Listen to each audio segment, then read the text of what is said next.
Day. Underground crystal basin, unknown dimension.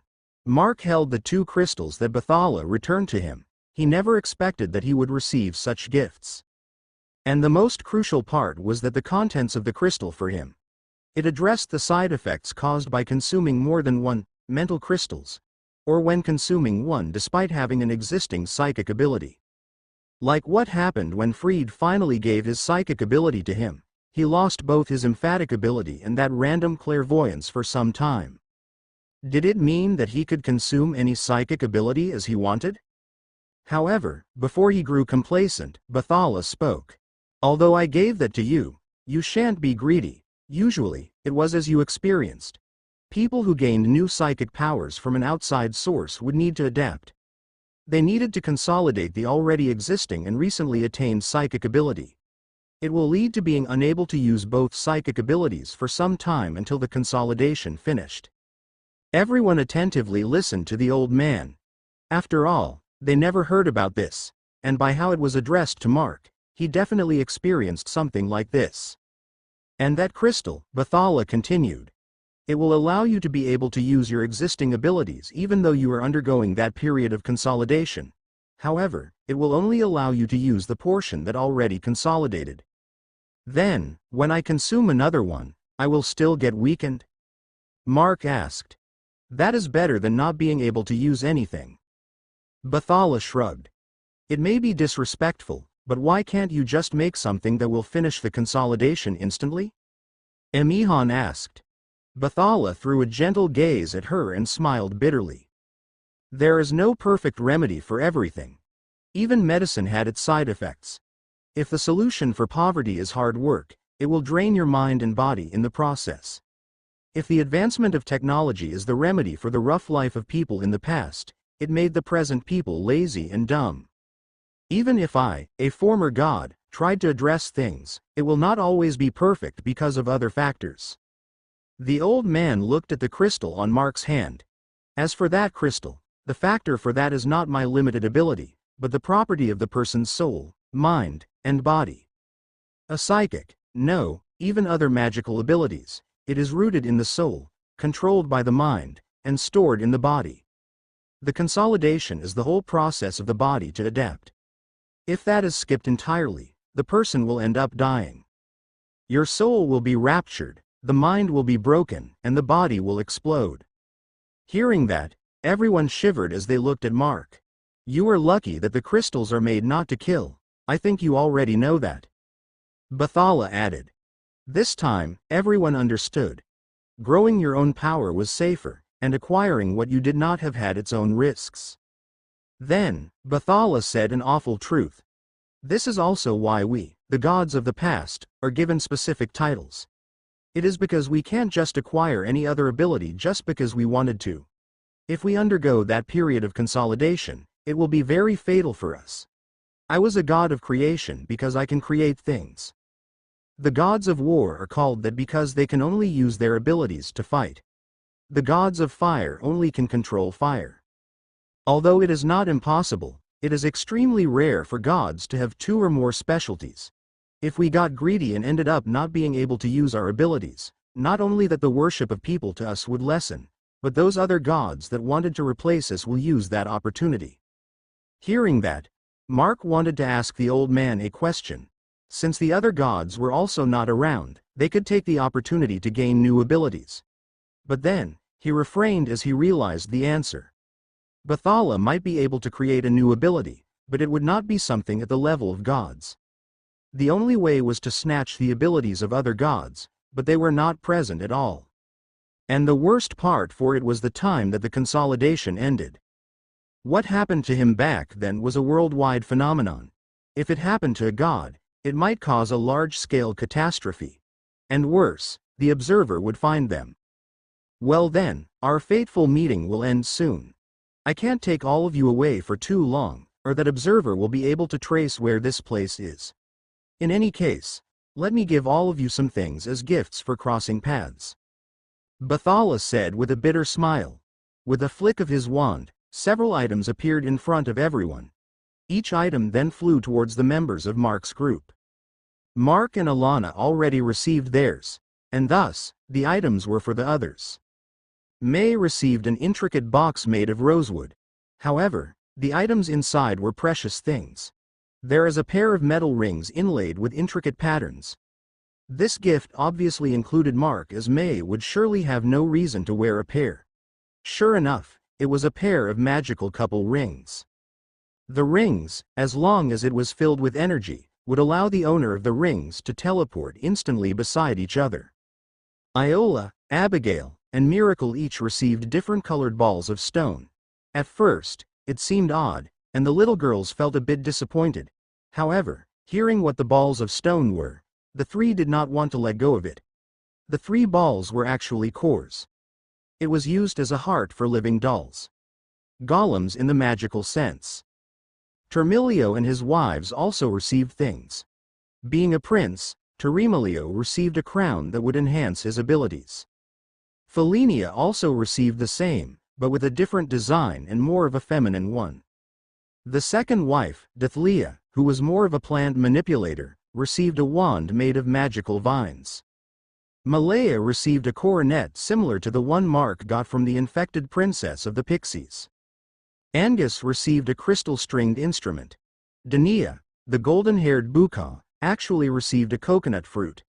However, everyone knew that it was not a normal one when they saw her hugging that large fruit as if afraid that it would be taken away. And for Rylan, the Pixie, and Kokora, the Karapakuru, the 2 received a crystal ball for some reason. The 2 could not understand what the crystal balls were. But when they learned what was the crystal balls are for, they almost teared up. Space crystals, that was what these crystal balls were called. Shattering it would open a portal that would lead to the place imprinted in the crystal. In this case, these crystals would open a portal to the respective homes of the 2. The 2 who were lost in another country because of the accidents they had been through, could finally go home. However, they were not that happy. The crystals were one use and the portal would only be opened for a short time. Their new family was here, and if they used the crystals, they would be able to return here. But then, Mark looked at Bathala as he realized the old man's purpose. Bathala was trying to bind this odd group of spirit races to his group. It was true that the crystals were one-use items. But if they let Spera into the portal, the problem was solved. In that way, however, 2 of Termilio's wives would not be able to do anything but rely on Mark as Spera's master. Pephile, on the other hand, was staring at the thing given to him in shock. He was speechless. It was a wooden medallion that looked like nothing but a trinket. Tracing the marks on the medallion, however, anyone would feel unique energy. To Pephile's state, Bathala spoke. I already know your circumstances. That thing is from the ancestors of your tribe. Use that to end your business with your tribe. Thank you. It was a genuine reply from Pephile. It could be said that his preparations for several years had been wasted, but it was wasted in a good way. Edsel and Pearl, on the other hand, received a pair of bracelets. Both bracelets not only told the wearer where the other one was but also protected the wearer from curses and evil intent. Next was Emihan. She had the strangest thing to receive. What she got was a crystal box with a gold lock. The box was small as it fit her hand perfectly. Nevertheless, she could not open it at all. Don't bother opening it right now, Bathala teased. That is something very special and will only open when the right time comes. Emihan was confused. Her childish mind could not comprehend it exactly. Nevertheless, she could feel some connection from the box for some reason. And that was all the items that appeared in front of everyone. Although they felt happy to receive such gifts, they also felt awkward. It was because Ophelia, Colleen, Mara, and Jeanette did not receive anything. This also made the 2 feel a bit disappointed. As for Jeanette, it was understandable as she was infected. But the disappointment did not last too long. It was because Bathala spoke. Do not worry, you 2. It's not that I forgot about giving you all anything. I have something more suitable. Bathala then stood up from the seat and waved his staff as he beckoned the Colleen and Ophelia. You 2 first, follow me. The 2 looked at Mark. They did not know whether they should follow or not. However, Mark nodded as he could tell that they would really receive something good for them. Standing from their seat, Colleen followed while Ophelia flew beside her. Led by Bathala, they entered the shabby-looking cabin. Aside from Colleen and Ophelia, the others sat down while drying the tea on their earthen cups. While everyone else was waiting for the two to come back, Mark was mulling about something else. He was trying to comprehend the actual reason why Bathala called them here. Although it looked like Bathala was showing them that he was just trying to inform them about things, Mark could feel that it was not all. Furthermore, all this time that they were talking, no, even when they appeared inside the crystal cave, there was a wave of energy from Bathala that was surrounding everyone. It was as if he was searching for something from his group. But without being able to tell what Bathala wanted, it was all nothing but speculations. Ah! Kaya! Two odd sounds were heard from the cabin. The two different screams made everyone stiff. Furthermore, Mark almost choked when he heard the second scream. The first scream was of pain, the second was of shocked embarrassment. Alana almost stood up and wanted to check, however, Mark shook his head making her sit down. Even though he could detect strange things happening from inside the cabin, he was sure that nothing bad was happening. Still, why did it feel like Colleen's consciousness was split into two? Everyone waited restlessly. Although it was just several minutes, it felt much longer than it actually was. Soon, with a creak, the door of the cabin opened, PFFT. Everyone choked as they almost laughed. If it did not feel inappropriate, they might have done so. However, even though there is a red mark of a palm on Bathala's left cheek, he was still a former god. It was very disrespectful to laugh. Ahem. Bathala coughed as he stepped aside. There, a figure emerged which surprised everyone, even Mark. A figure that they saw from the scene in Ariely's. The woman in maid clothes went out of the door. Seeing that figure, both Mark and Iola felt very happy. Master. Ophelia bowed towards Mark. Although she was red in her face and had an embarrassed look while holding her reddish palm, she was definitely back in her own body. It just made the others feel confused though, as aside from May and Iola, the others did not know about Ophelia's past. As Ophelia went back to Mark's side as if it was natural, the next scene further shocked everyone. A little girl, about 9 years old, with violet hair and eyes ran out of the cabin and went straight towards Mark. She then took Mark's hand without hesitation and put it on her head under everyone's gaze. On the other hand, Colleen went out of the cabin in an unstable manner. She was holding her head and as if she had undergone a painful operation. Alana could not help but blurt out as she looked at her best friend and the little girl. Bessie, did you give birth or something? Day. Underground crystal basin, unknown dimension. Before attempting to joke or something, isn't it better if you help her first? Mark said with a strange look on his face. Colleen looked lethargic and frail. Her face was also drained of color. That painful scream they heard was not just for a show. Hearing those words, Alana hurriedly stood up and ran to help Colleen. Although she could stand and walk, that was all she could do at the moment. Sorry, I was surprised by the girl, Alana said to Colleen. She looked exactly like you when we were little. Those words of her made everyone realize why she said that joke-like comment. After all, there were only 4 possibilities for a person with the same appearance to appear that they could think of. First was obviously, a child of the person. Being relatives could also do the same. The third and fourth, however, was a bit absurd. It was either the girl was a doppelganger or a clone. And since it was impossible for Colleen and the little girl to the former two, and it was unbelievable for the third, it only left the last one. To confirm that, Bathala spoke. Take care of her. There's no harm to her body, the structure of it, her DNA in human science terms. What made her weakened is because I had to pull out the soul of this little girl from her. It is the first time that I witnessed a soul giving birth to a soul without a body, which made them end up in possession-like state. Their souls were attached from the roots, and I had to sever that. Since she's the host, her soul was weakened. There is no problem for the girl, though. Everyone now understood who was the little girl.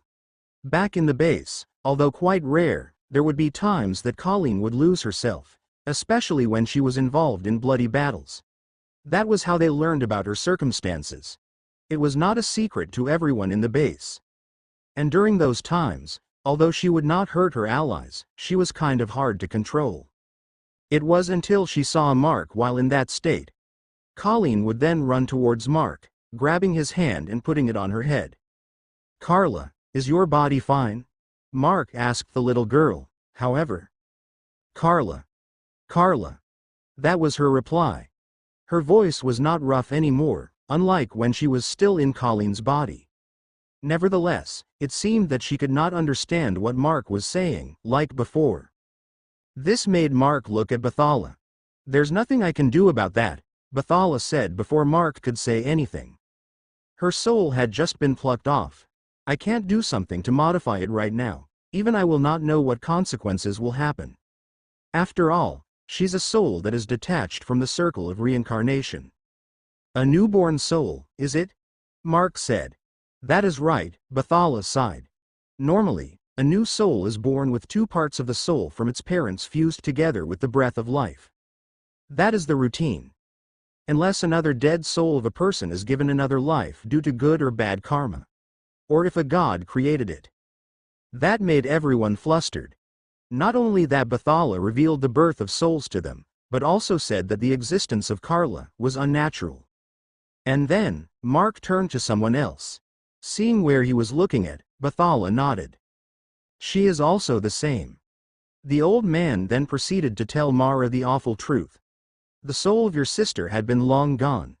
I'm sorry to say, but the current soul inside your sister's body is not its previous owner." Everyone looked at Mara, then to Jeanette. Bathala just said that Mara's sister was already dead, and the one beside her was something else using her sister's body. They all expected that Mara would cry or break down. Unexpectedly, she did not. Mara only showed a bitter, sad face and a little smile. "It's fine to cry. You shouldn't hold it back," Pephile said as he knew how it felt to have someone you loved taken away. He was a bit better than Mara, though. "I'm fine. Boss already told me before that she isn't my sister anymore. I'm the one who kept on clinging on to her." That made everyone understand her response to the news. She already accepted it since the start when she saw that her sister had a bite on her shoulder. It was already good for her that she could spend time with her sister, although she already had a different soul. Seeing that, Alana had an idea and turned to Bathala. "You're a god, right? Even a former one. Can't you have her sister resurrected? Or call her soul back at least? Since you gave us gifts, it will be a good one for her." "Hey," Mara said in a fluster. "It's inappropriate, right? Taking to a god and requesting in that way." Since even the person in question rebuked her, Alana looked down as she helped Colleen back to their seats. "That would really be a perfect thing," Bathala said dejectedly. "But I am a former god of creation and not a god that governs souls. That is beyond my abilities." But then, Bathala flicked his robe, and a medallion appeared on his hand. "Since it is the case, let me give you this." The medallion, that was made of crystal and was rimmed with gold, floated from Bathala's palm towards Mara. As Mara wondered what the medallion was for, Bathala explained. "Stay by this man's side." The old man pointed his staff at Mark. "Although it might not be sure, there's a possibility for him to run into a god that had links to the River of Souls. Use that medallion to ask a favor. That medallion is not enough to resurrect your sister's soul. However, it might be possible to talk to her one last time if she has yet to enter the cycle of reincarnation. Do not expect too much as the time for a soul to enter reincarnation is not fixed. Some are early, and some wait for a long time. You just have to be lucky." Mara nodded and gave the old man a sincere thank you. Then, lastly, Jeanette. And towards her, even Bathala was troubled. "I wonder what should be suitable for her.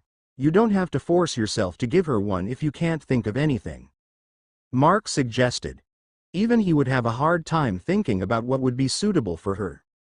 If there was something, then it would be a fresh brain of a mutator. Something with the mutation to enhance her body and mind at least. And of course, Bathala would not do that. It was unethical, even for him, who was a god. He was a god of creation. He would not create something incomplete and let it get destroyed the moment he created it. And there was also another reason that the old man could not disclose yet. There, the old man gave up. I'll hold unto her gift for now. When she developed her abilities, especially her mind, more, I will give the gift at that time. Mark, however, thought that it was not that simple. Why would the old man suddenly give up? This made him feel strange. It was like Bathala was making a reason to meet them in the future. While Mark was thinking that, Bathala spoke. Well then, that is the end of everything for now. Since it's late, I will send you all back. Follow me back to the cave. Bathala then turned around without saying anything else. It was more like, the business was done, so I will lead you out, kind of feeling. Without a choice, they followed behind the old man with the gifts they received in tow. Like how they arrived, the way back was silent. But unlike the first time, they were a bit restless. After all, everything was surreal. They met a former god only known in stories, they saw visions of histories they never knew, and they even witnessed a few miracles that no mortal could do. At the entrance of the crystal cave, Bathala stopped. This is as far as I can lead you all. Just continue to the end of the cave, and you will go back to the dimension of spirits. As Bathala stepped aside with a smile, everyone gave their pleasantries and gratitude. Bathala watched them all enter deep into the cave until the cave was enveloped with light. As that light signaled their exit, Bathala now had a stern look on his face. Not because he was displeased with that group, rather, he was fond of them. The current look on the old man's face was because of the true reason he called Mark's group for. Mutagen, is it? He sighed. The reason why he let Mark and his group was not only because of Mark and May but also because of Colleen and Jeanette. There is also that girl called Miracle. And of course, someone he knew from her previous life. More importantly, to observe the Mutage face to face. Although he was a former god, there was no way for him to manifest himself in the mortal world in a physical form. When he was watching Mark, he was only using some sort of observing treasure. If he opened a portal into the mortal world, he would be easily found by the observer. The other gods and higher deities were the same. That was why each of them had their own dimensions to hide inside. Because of that, he had no way of closely observing Mutagen aside from the mindless infected he could see wandering in the spirit dimension. Mark's group was the first group of people that were involved with Mutagen that he encountered in the spirit dimension. Mark, Colleen, Jeanette, and Miracle were all different circumstances that involved Mutagen. Not only that they were not mindless, but also had differing natures. And now, observing them closely, even analyzing the soul of two of them, the old man had drawn an awful conclusion. However, it was not concrete evidence and that was why he did not dare disclose it to Mark and the others. He was also not ready to answer their other questions, so he decided to give them gifts and lead them away.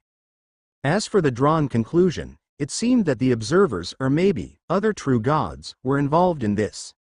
He could not tell whether it was directly or indirectly, however. He found traces of their work in the bodies of Mark and the others.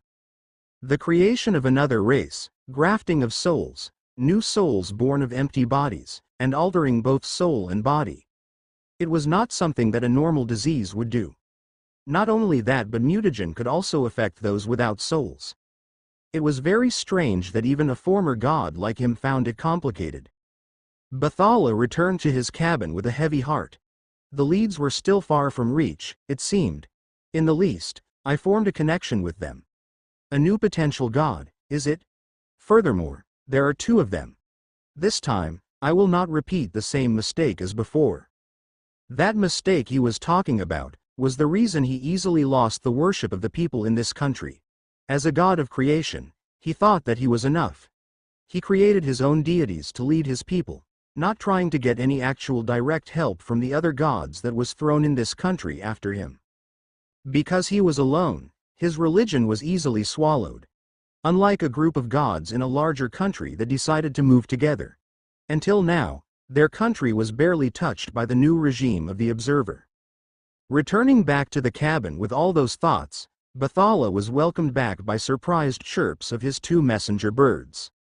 The two led them back to the tree and there. Ha ha ha ha, What a really interesting fellow." Bathala laughed with amusement.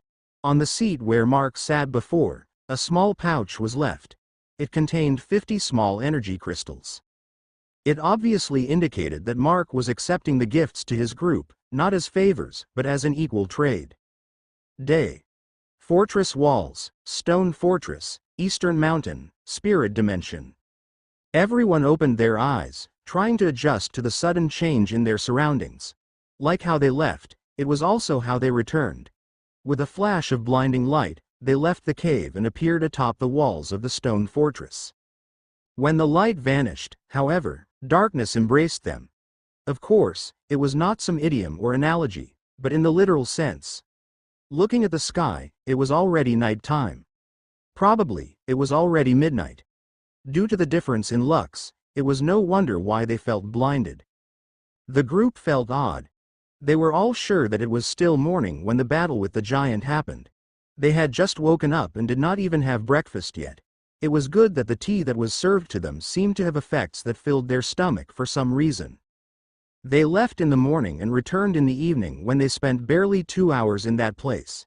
It was not hard to guess that the place they went to had its time moving even slower than the spirit dimension. The group's return caused a commotion. It was impossible for them to return stealthily because of that flash of light, especially in the middle of the night. Not to mention that more than half of the races that were currently living around the stone fortress were nocturnals. Soldiers immediately ran towards their direction to see what was that flash of light, and when the soldiers saw Mark's group, it was like a hero's return. Everyone was delighted to see them and had the look of reverence in their faces. It was very uncomfortable. Mark urged Felinia to lead the way so that they could enter the fortress immediately. He did not want to stay any longer with this kind of reception. Luckily, no one stopped them on the way. Instead, the races and the soldiers parted to the side, letting them pass without any hindrance. However, it was very noisy. The duendes that were guarding the walls had all turned to human size, securing the safety of the night. Seeing Mark, who defeated the giant that killed many of them, they started hitting the ground with the base of their spears as they cheered. The way they chant and hit the ground was uniform, as if they were trained to do so. It was a rather beautiful sight.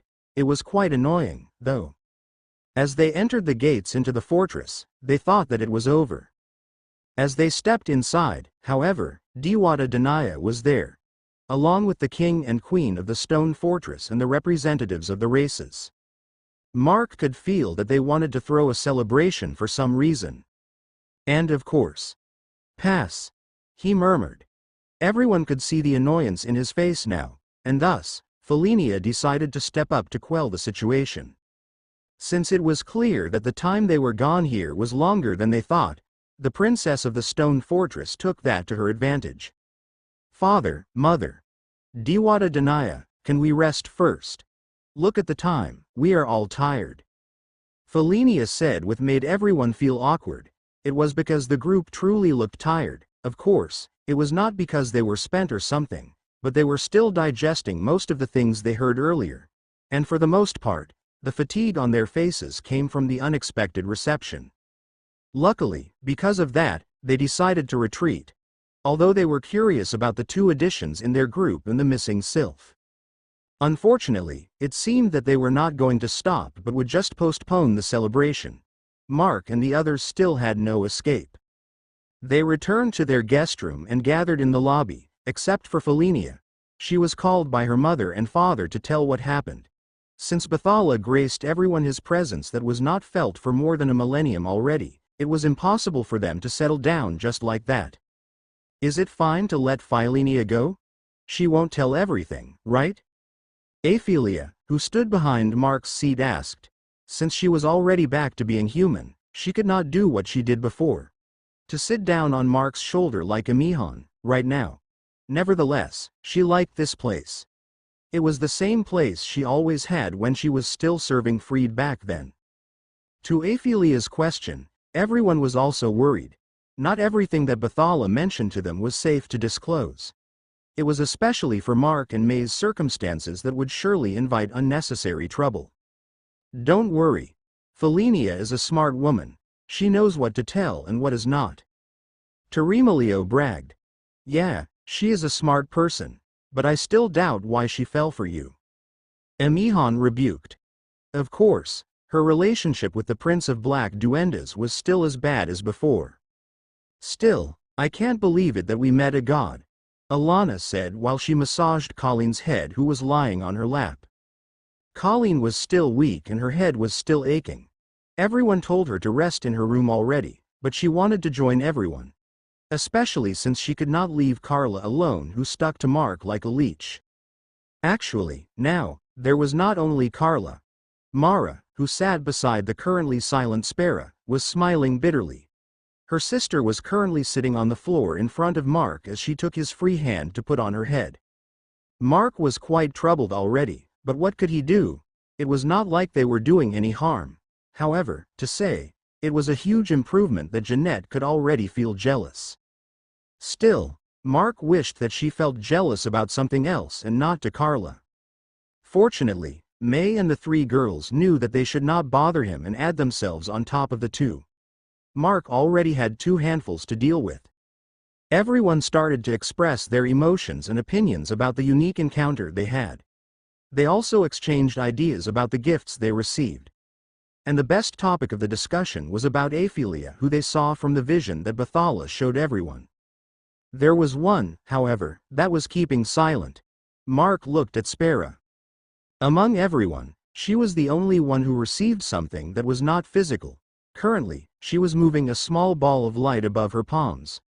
Furthermore, Bathala did not give any concrete explanation about it either. But to say, Spera seemed to be contented about it. The reason being, like Emihan, she could feel some connection to the thing they received. What do you think that is? Mara could not help but ask as she was seating beside Spera.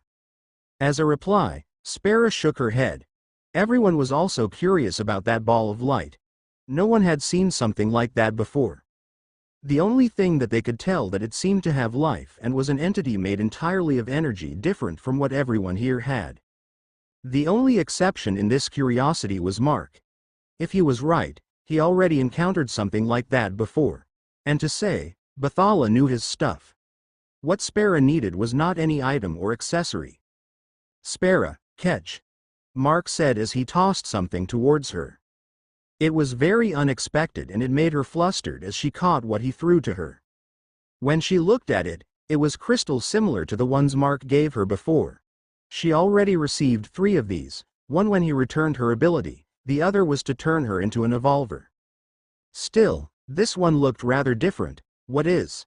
She was about to ask Mark about the crystal when the ball of light in front of her rushed onto the crystal and swallowed it. Ah! Spera was surprised for 2 reasons. 1, because the ball of light reacted in an unexpected way. And 2, she knew that a single crystal was too precious. Especially after their encounter with Bathala, she knew that even gods would salivate for these. But now, a rather large crystal was gone. Spera was troubled. She did not know what to do as she thought that she had to replace it. She was about to apologize to Mark when she saw Mark's had a playful look on his face. What? Say it. Mark urged, almost laughing. Gerger, don't bully her. May reprimanded. Everyone then realized that he must have expected that to happen. He was just teasing her afterward. Of course, everyone here knew why he was teasing her. She was too bad at hiding her emotions. Right now, she looked like a child whose ice cream fell onto the floor, along with tears on the corner of her eyes. Do you know anything about it? Pephiel asked as he looked at the ball of light in curiosity. Even Spera had the look of askance, although she was about to cry just now. A juvenile soul, a spirit. Mark replied. Of course, this just made everyone even more confused. Still don't get it. Mark asked, which Spera nodded. That is what you need right now, instead of power-up items. You have a very loose grasp to life compared to everyone here. Do you know why? That question made Spera realize. Because I'm alone? She said. Although Mark and May did not treat her any different from a relative to the point of teasing her and making her laugh, it still felt different. Mark had May and the little girls. Alana and Colleen were friends since childhood and was nothing less than sisters. They too also had relatives in the mortal world. Terimelio had his wives. Pephile also had his, although not here. Edsel and Pearl were together. Aphelia and Emihan had Mark as the master they were devoted to. As for her, she was different. Her relationship to everyone is also shallow since she had not spent too long with them. She found her current life enjoyable, but it was still incomplete. With that, you might have something more to grasp onto. That is a young soul bound to you. You should cherish it like a family. Probably in the future, find a body for it. Ah. Everyone had the same reaction. The thing that Spera was given was an unborn soul. A soul without a body. Say. Colleen interjected. Can't Bathala just give her someone already grown or something like Carla? She can even give Aphelia a body. Why give a soul without a body to Spera? Bessie, because it's different. Alana was the one who answered. Bathala already said, he was weakened. Creating a body and granting it a grown soul could already be hard for him. It might even cause the observer to find him since it is not a natural birth or scientific birth. Then, Alana looked at the ball of light in front of Spera. As for that soul, Carla and Aphelia are different, I think. They already exist, though Carla was rooted from yours. And since it was a new soul, Spera will need to raise it and bond with it like a family. That is what matters the most. Ho. To think that you can explain it to that extent. Mark said. If his hands were not occupied, he might have clapped just to tease. Of course. Alana replied. I read a lot of light novels before. There are a lot of things in resemblance. Mark shrugged his head and looked back at Spera. She was staring at the ball of light with a new spark in her eyes. It was a very good sign. As for the crystal Mark gave her, it was actually the only crystal unique to his collection. After all, this was not the first time he saw a ball of light like that. When he defeated the headless priest, he caught one and got that crystal in return. That made him think that it would help Spera's gift a lot. The night got deeper and Felinia returned. As they expected, she knew that she needed to hide a lot of things. She also brought back several things. These were the things Mark asked her to find before. The records about the blood demons that their kingdom had. Of course, he could not read it. Thus, having new goals for tomorrow, they decided to sleep. Day. A.M. Stone Fortress, Eastern Dimension. The next morning, the celebration of the races commenced. And of course, with Mark at the center of it all. It was despite all his rejection, Dewata Denaya begged him to do so. Even if it was just for a short time, he had to sit on the throne and meet some people. With the Dewata's persistence and Colleen and Alana's urging, he agreed for one condition. If he could not stand it anymore, he would leave at any point in time in the celebration. Even though Denaya was not satisfied with it, she accepted his condition. In the least, he would be present for the occasion for some time. Still, the Dewata could not fathom why Mark hated to participate. From what she knew, humans were fond of celebrations. Thus, with his agreement, the preparation started. Early in the morning, he had to prepare himself together with May, who would step out with him on the podium. She did not find being the center of a celebration a good thing too. However, she became more accepting of it because of how her parents raised her, being the center of business parties and such. Furthermore, Mark was with her this time. Mark and May wore the clothes prepared for them. It was quite amusing how they were able to provide such clothes, a day after the battle. Furthermore, it was a perfect fit. Nevertheless, considering that what they encountered yesterday was already absurd beyond belief, this was way more acceptable. The clothes were a set of royal tribal attire made of something that was like silk, but as tough as leather. Mark had a garb embroidered with intricate patterns. The top was a pair of buttonless long sleeves and an inner shirt. Compared to the inner shirt, the patterns and designs on the outerwear looked more complicated. And even though it did not look like leather or petroleum, it had the same shine. The pair of pants was the same. Fortunately, they were considerate enough to not make the clothes as colorful as possible. They should have based the color from what Mark always wore. A set of black clothes and reddish-black armor. It was because of the whole attire, Despite having a lot of designs and patterns, it only had different hues of black and gray, with a streamline of red. The pattern of the clothes and the atmosphere Mark had around him made him look fierce and cannot be opposed. As for May, she had black patterned innerwear and a poncho-like outer garment of red color. It was paired with an ankle-long red skirt with golden patterns. Aside from the clothes, there was also a box of accessories. Aside from Mark and May, everyone had clothing of their own. Of course, except from the 3 little girls that the Mark and May called daughters, the others had a less extravagant attire. It was not biased, but Mark was the center of the show. He and his family had to stand out. That was what Felinia explained to them. Males and females had to separate the places they should wear their clothes. Well, they separated while dragging Carla, who followed Mark instead of the girls. When everyone wore their clothes, for some reason, May was still not out, and it seemed that the girls had some presentation for Mark. Sure enough, when May came out of the room, everyone skipped a beat. Even Danaya, who was present in the lobby, had to question whether she was the Diwata or May was. Even Terimalio had to be held back by his wives. If they let him go, he would get killed for sure. May slowly approached Mark, who was staring at her. She did not even pay attention to anyone. "Gerger, how'd I look?" she asked with a blush. You look beautiful," Mark said as he looked away. That gesture did not escape everyone's eyes. They were surprised. "Ho ho, what do I see there?" Alana teased. Unfortunately for them, the time to tease got cut short. Mark closed his eyes and inhaled deeply. Then, his expression returned to the usual. It made May rather disappointed, but Mark was better looking with a dignified face than an embarrassed one.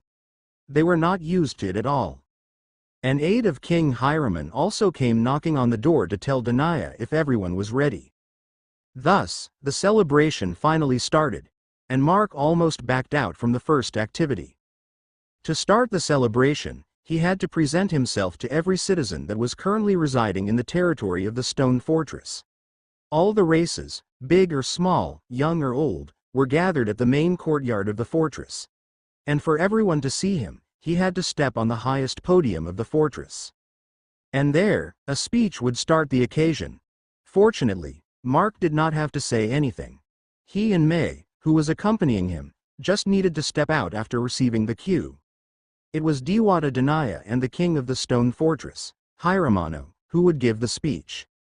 And the reason for that was the language barrier. Mark was very thankful that he could not speak their language in this regard. Diwata Danaya and the Rey Hiramano came out first together with other few people. Aside from the queen, and the 2 princes that Mark and the others saw for the first time, the others were the king's personal guards. All of them right now was in human size for the sake of convenience. Of course, not every duende was capable of this. In fact, Felinia, who was the princess, could not. The speech of the 2 was quite long. Long enough that Mark yawned and felt sleepy.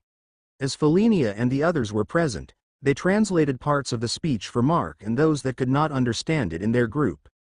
Diwata Danaya and the king talked about the current situation of the spirit world. The harsh truth about their low rate of survival considering the threat that they encountered yesterday. That was why they all needed to join forces together and thwart any obstacle that they face. Diwata Danaya and the representatives of the races wanted to raise the morale of everyone. That was why they pushed this celebration to happen. It was even though their current supplies would take a good hit, it would be easier to make everyone move if the celebration was a success. After all, surviving the catastrophe yesterday was surely something to celebrate. Even if not all of them died, too few might have remained. Furthermore, they would be left with nothing while wandering the infected world. Fortunately, someone stopped the disaster. Finally, Mark and May were called. Cheers immediately erupted. Many saw the battle, both combatant or not. They all knew that they would not have any chance of survival at that time. And yet, to face the giant that even Diwata Danaya had no way of winning against, Mark appeared with a black trail of smoke. At first, they thought that he was a human, yet, the truth that he was a blood demon soon spread. Many did not know what race that was and thought that they like other demon races. and those who knew spread the truth. The race that maintained the balance between the surface and the underworld had returned, and the debut of their return was to kill a giant that could destroy their last home. With Mark and May present for everyone to see, Dewata Danaya continued to speak. It was about thanking him for his help at that time. And shortly after, the translation for Mark and the others stopped. Felinia and the others that were translating had awkward looks on their faces. When pressed about it, it became more awkward. Furthermore, the citizens below were shouting the same words over and over. Being stared daggers by Mark, Felinia gave up. Apparently, Mark was being called as Bathala's envoy. Mark could not help but cringe. It seemed that those that were at the walls at that time spread what they had witnessed. After all, it was Bathala who sent Mark to deal with the giant.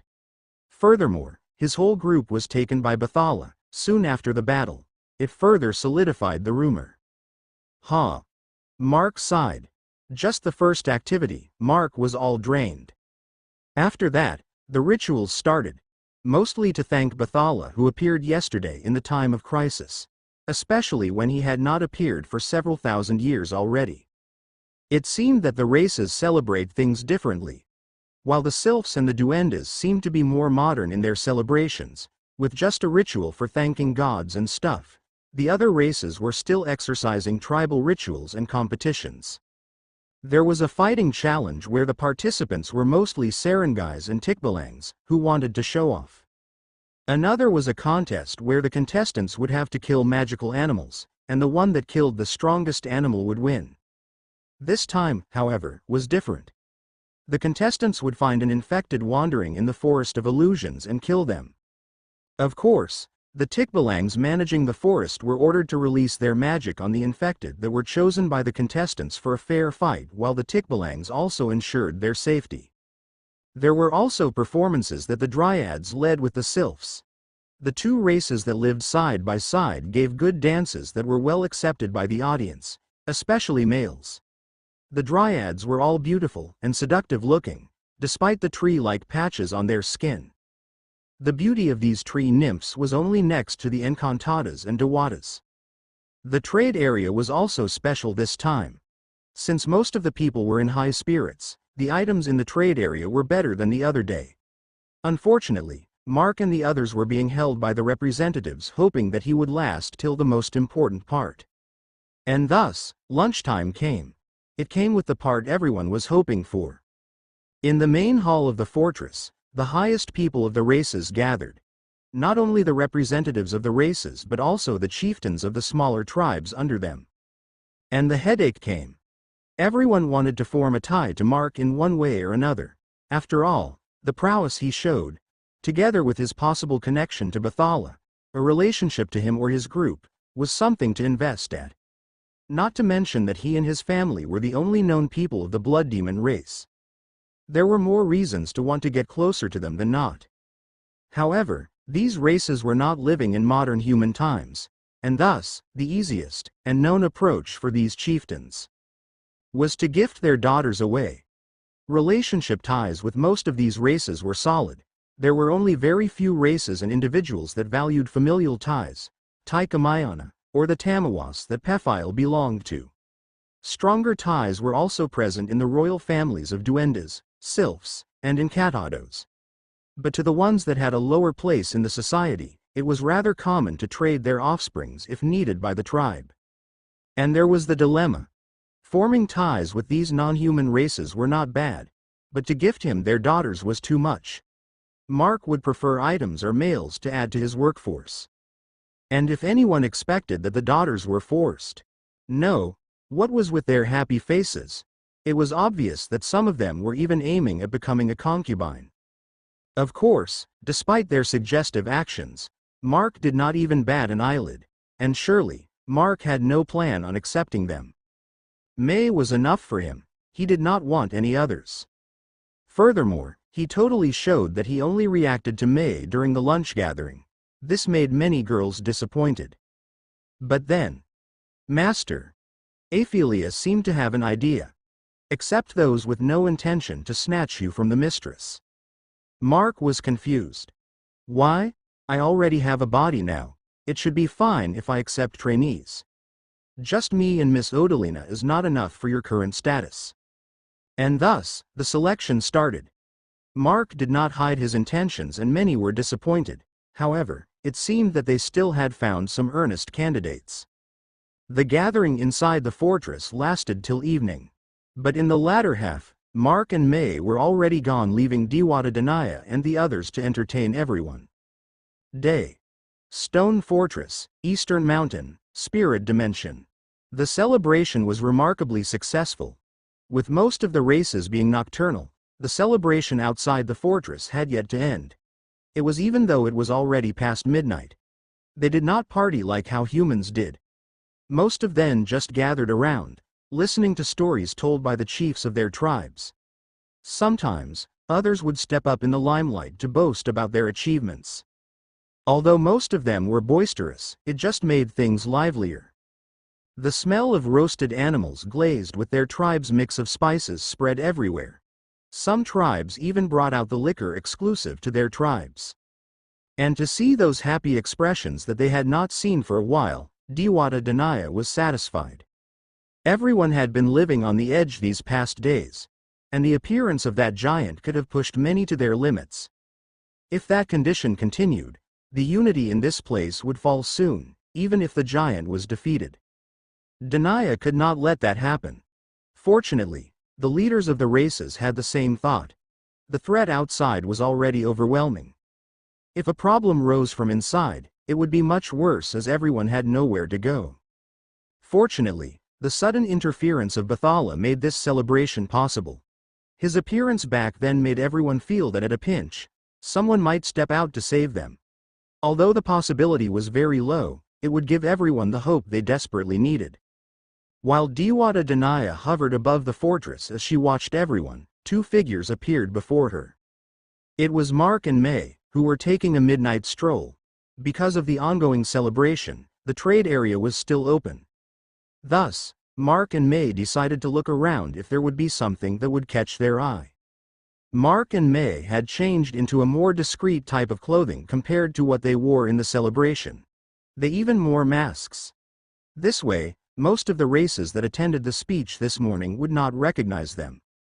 And sure enough, Mark had found some good things, especially materials for crafting and some magical weapons.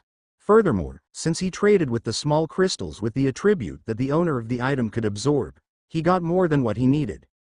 Many traders there were honest ones, and Mark was glad to trade with them. As for the ones that wanted to take advantage after seeing what he used for trading, he did not bat an eyelid to their call. Good evening. Danaya greeted the two. Are the two of you going back already? We are. Mark replied.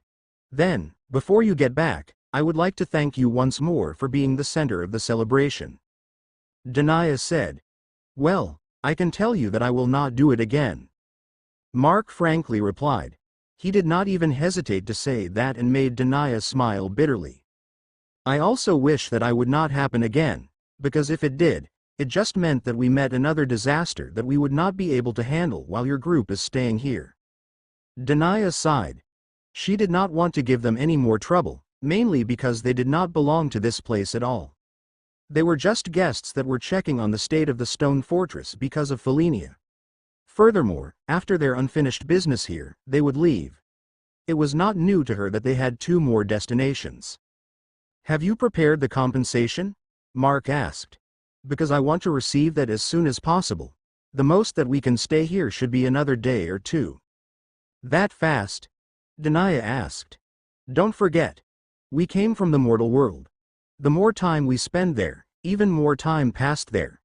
By the few days that we stayed here, we don't even know how many days or weeks we already spent there. Hearing that, Danaya could only agree. Both worlds were approaching the end of times. It was better if everyone could spend their time in the places they wanted to be. Then please, wait till tomorrow afternoon, Danaya said with a bit of disappointment. What is with that expression? Mark asked as it was clear that the disappointment was not with his group leaving but something else he could not read. Actually, it was better if you could tell us what you wanted. We are having an absolutely hard time trying to think of what would satisfy you. As for the brigands, we have some Tikbalang slaves, but we doubt that they would be able to fetch the same value. There was also the reward for dealing with the situation in the kingdom of sylphs. You wanted the giant's body, but with what happened, that deal was a total void. Danaya complained earnestly. They would not be able to give him a satisfying reward if he did not tell what he wanted. Furthermore, with the gifts he received in the gathering this afternoon, it became harder for the representatives to think of what he would need. Because of her earnest request, Mark decided to compromise a bit. Day. Dungeons, Stone Fortress, Eastern Mountain, Spirit Dimension. Afternoon. The next day, Mark, May, and Aphelia were being led by Danaya and the general of the Stone Fortress, Mario. They were going into the dungeons of the fortress. The number of Tikbalangs that they could trade for the brigand did not match up. Furthermore, they were obviously weaker. Diwata Danaya and the representatives could not just capture innocent ones either, as it was against their code. Thus, Mark decided to release that restriction. Any race should be applicable as long as there were a few Tikbalangs with them. And of course, the only ones that could be given to him were the ones imprisoned for different crimes in the dungeon. Still, Mark was worried about how he would be able to restrain them. After all, unlike the Tikbalangs, the other races did not have that 3 golden hairs on their heads. And because of that question, Danaya smiled. Apparently, they have 3 ways to address that. Or else, no prison would be able to hold these races because of their superhuman abilities. First was the most unreliable of the 3 methods. It was a magical restraining shackle that would limit their magical and physical prowess. The shackle could be worn on either the arm or the ankle, depending on the race. However, as it limited their strength, it was not suitable to make them do manual labor. Furthermore, the daring ones might slip and cut off the limb that had the shackle. After all, only one could be attached to a person. Attaching one to each limb would render them useless. The second was engraving a crest on their bodies. This magical crest was connected to the master of the slave. If they disobeyed the master's orders, it would inflict massive pain on their bodies. This was the suggested method by Diwata Danaya. It was because even though the third option was the best kind, it was the hardest to achieve either. Among these 3 methods they use on the prisoners, Mark had never heard of the first 2. According to Danaya, the spirits in the mortal world hid these things as they could be exploited by people. It was because the 2 methods could also work on people, although the second one was severely weakened. It was because the crest was reacting to the magical energy in the body of the slave.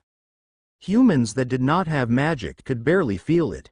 As for the third method, Mark had heard it before in some legends. It was to learn the true name of the slave. Once a person knew the true name of the spirit, elemental, or demon, there was no way for the slave to disobey the master.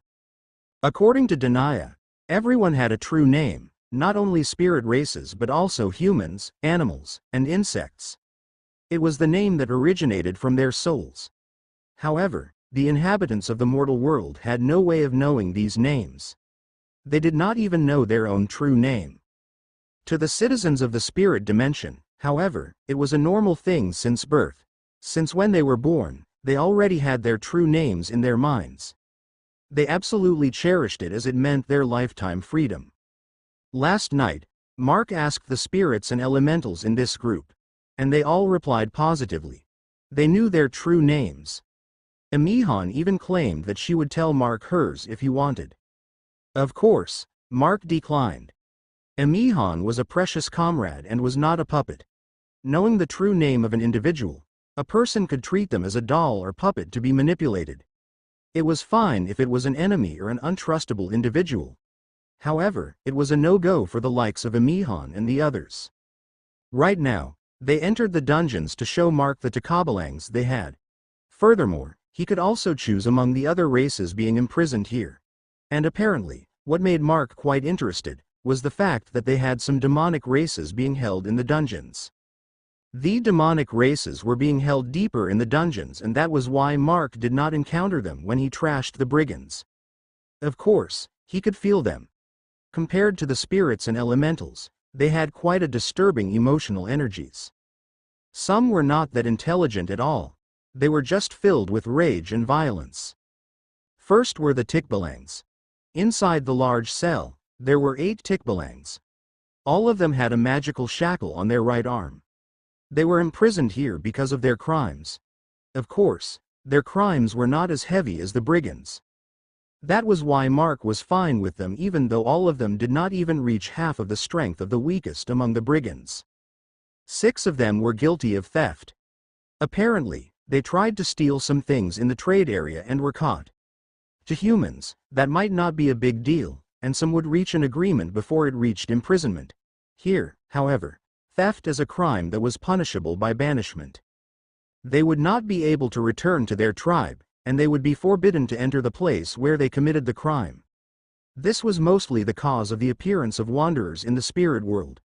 However, it was not a heavy punishment considering that they would be able to stay alive. But, if they were banished right now, they would surely die. That was why, even though the cell was cramped, they chose to stay in prison than being banished. Furthermore, although not that filling, the food was free either. These brats were being freeloaders. That was the complaint Denia said about this group, considering that 4 of them were juvenile tikbalangs. They resorted to theft because their families died because of the outbreak and they had no ability or courage to go out of the forest of illusions to hunt for food. Still, seeing them being behaved, Mark nodded. Among them, only one had a heavier crime, and that was the oldest. Apparently, a member of another tribe tried to capture his Ongate daughter for indecent purposes. Thus, he killed them without hesitation. However, as it happened here in the fortress, he was subjected to the law. Actually, both parties would be punished in this, but with the whole opposing party being all dead, he was the only one imprisoned here while the daughter in question was currently under Denia's protection. Mark was quite satisfied with this group of Takabalangs. Of course, their strength was far from enough. But for him, it was not an issue. He could just cultivate them to become even stronger than those brigands. Nevertheless, these 8 were still not enough in terms of value. That was why, after checking them out and being introduced as their master, Mark's group went to check the other cells. Day. Inner Dungeons, Stone Fortress, Eastern Mountain, Spirit Dimension. The dungeons of the Stone Fortress, being called that name, many would think that it was a gloomy place that no one would want to go. This place held those that committed crimes within the territory of the King of the Brown Duendes. As such, many thought that it would be the worst place to be. Those that were brought here for their crimes learned that it was the opposite. The dungeons of the Stone Fortress was not a dark place. It was a bit dim, but definitely not dark. The gloomy flames of torches or braziers were nowhere to be seen. Instead, the walls were inlaid with glowing magical stones that released light like a fluorescent lamp. And the most noticeable thing, unlike how it was in most castle dungeons where the walls and floors were rough and dirty, it was different in the Stone Fortress. The Brown Duendes was a proud race in terms of earthen architecture. Even their dungeons had smooth walls and floors. The corridors inside were not any different from the hallways outside. And the cells were being cleaned thoroughly every day. The cells even had their own place for comfort. This way, the cleanliness was further maintained in the dungeons. Looking at it, it did not look like any prison at all if not for the metal bars imprisoning the criminals. It was a pleasant-looking place, except for one large cell, where the walls were cracked, the metal bars were bent, and the floor was smashed to pieces. They have yet to repair the damage done by a particular outraged individual the other day because of the battle with the giant and the celebration yesterday. About the security, it was nowhere to be found. It was not that there were no guards, but rather, they were hidden in small slots in the walls. Duendes, after all, were tiny people. Aside from the guards hiding, there were also the statues. These were not just decorations but were actual gargoyles. However, unlike the demon-like ones that were seen in movies, the appearance of the ones here was different. They looked like sculptures of the races, making no one suspect until they saw the statues move. As for the people being held inside, there was quite a variety. Many of them were criminals before the outbreak. At present times, however, Most of them were criminals driven to the edge after the apocalypse started. Different races were being held inside. There were quite a number of Tikbalangs, though. This race of horseheads was among the most troublesome race after all. And even though they were directly related to the half-horse women of the Ongates, the men and women were complete opposites. Of course, it was entirely to the individual's choice. After all, there were more decent ones than the actual troublesome fellows. Unlike the first group, however, Danaya did not recommend the others. It was because they were involved in more substantial crimes. Mostly because of their high libido. They were those that could not control their lust and resorted to forcing others as an outlet. Thus, Mark would surely not like them in the slightest.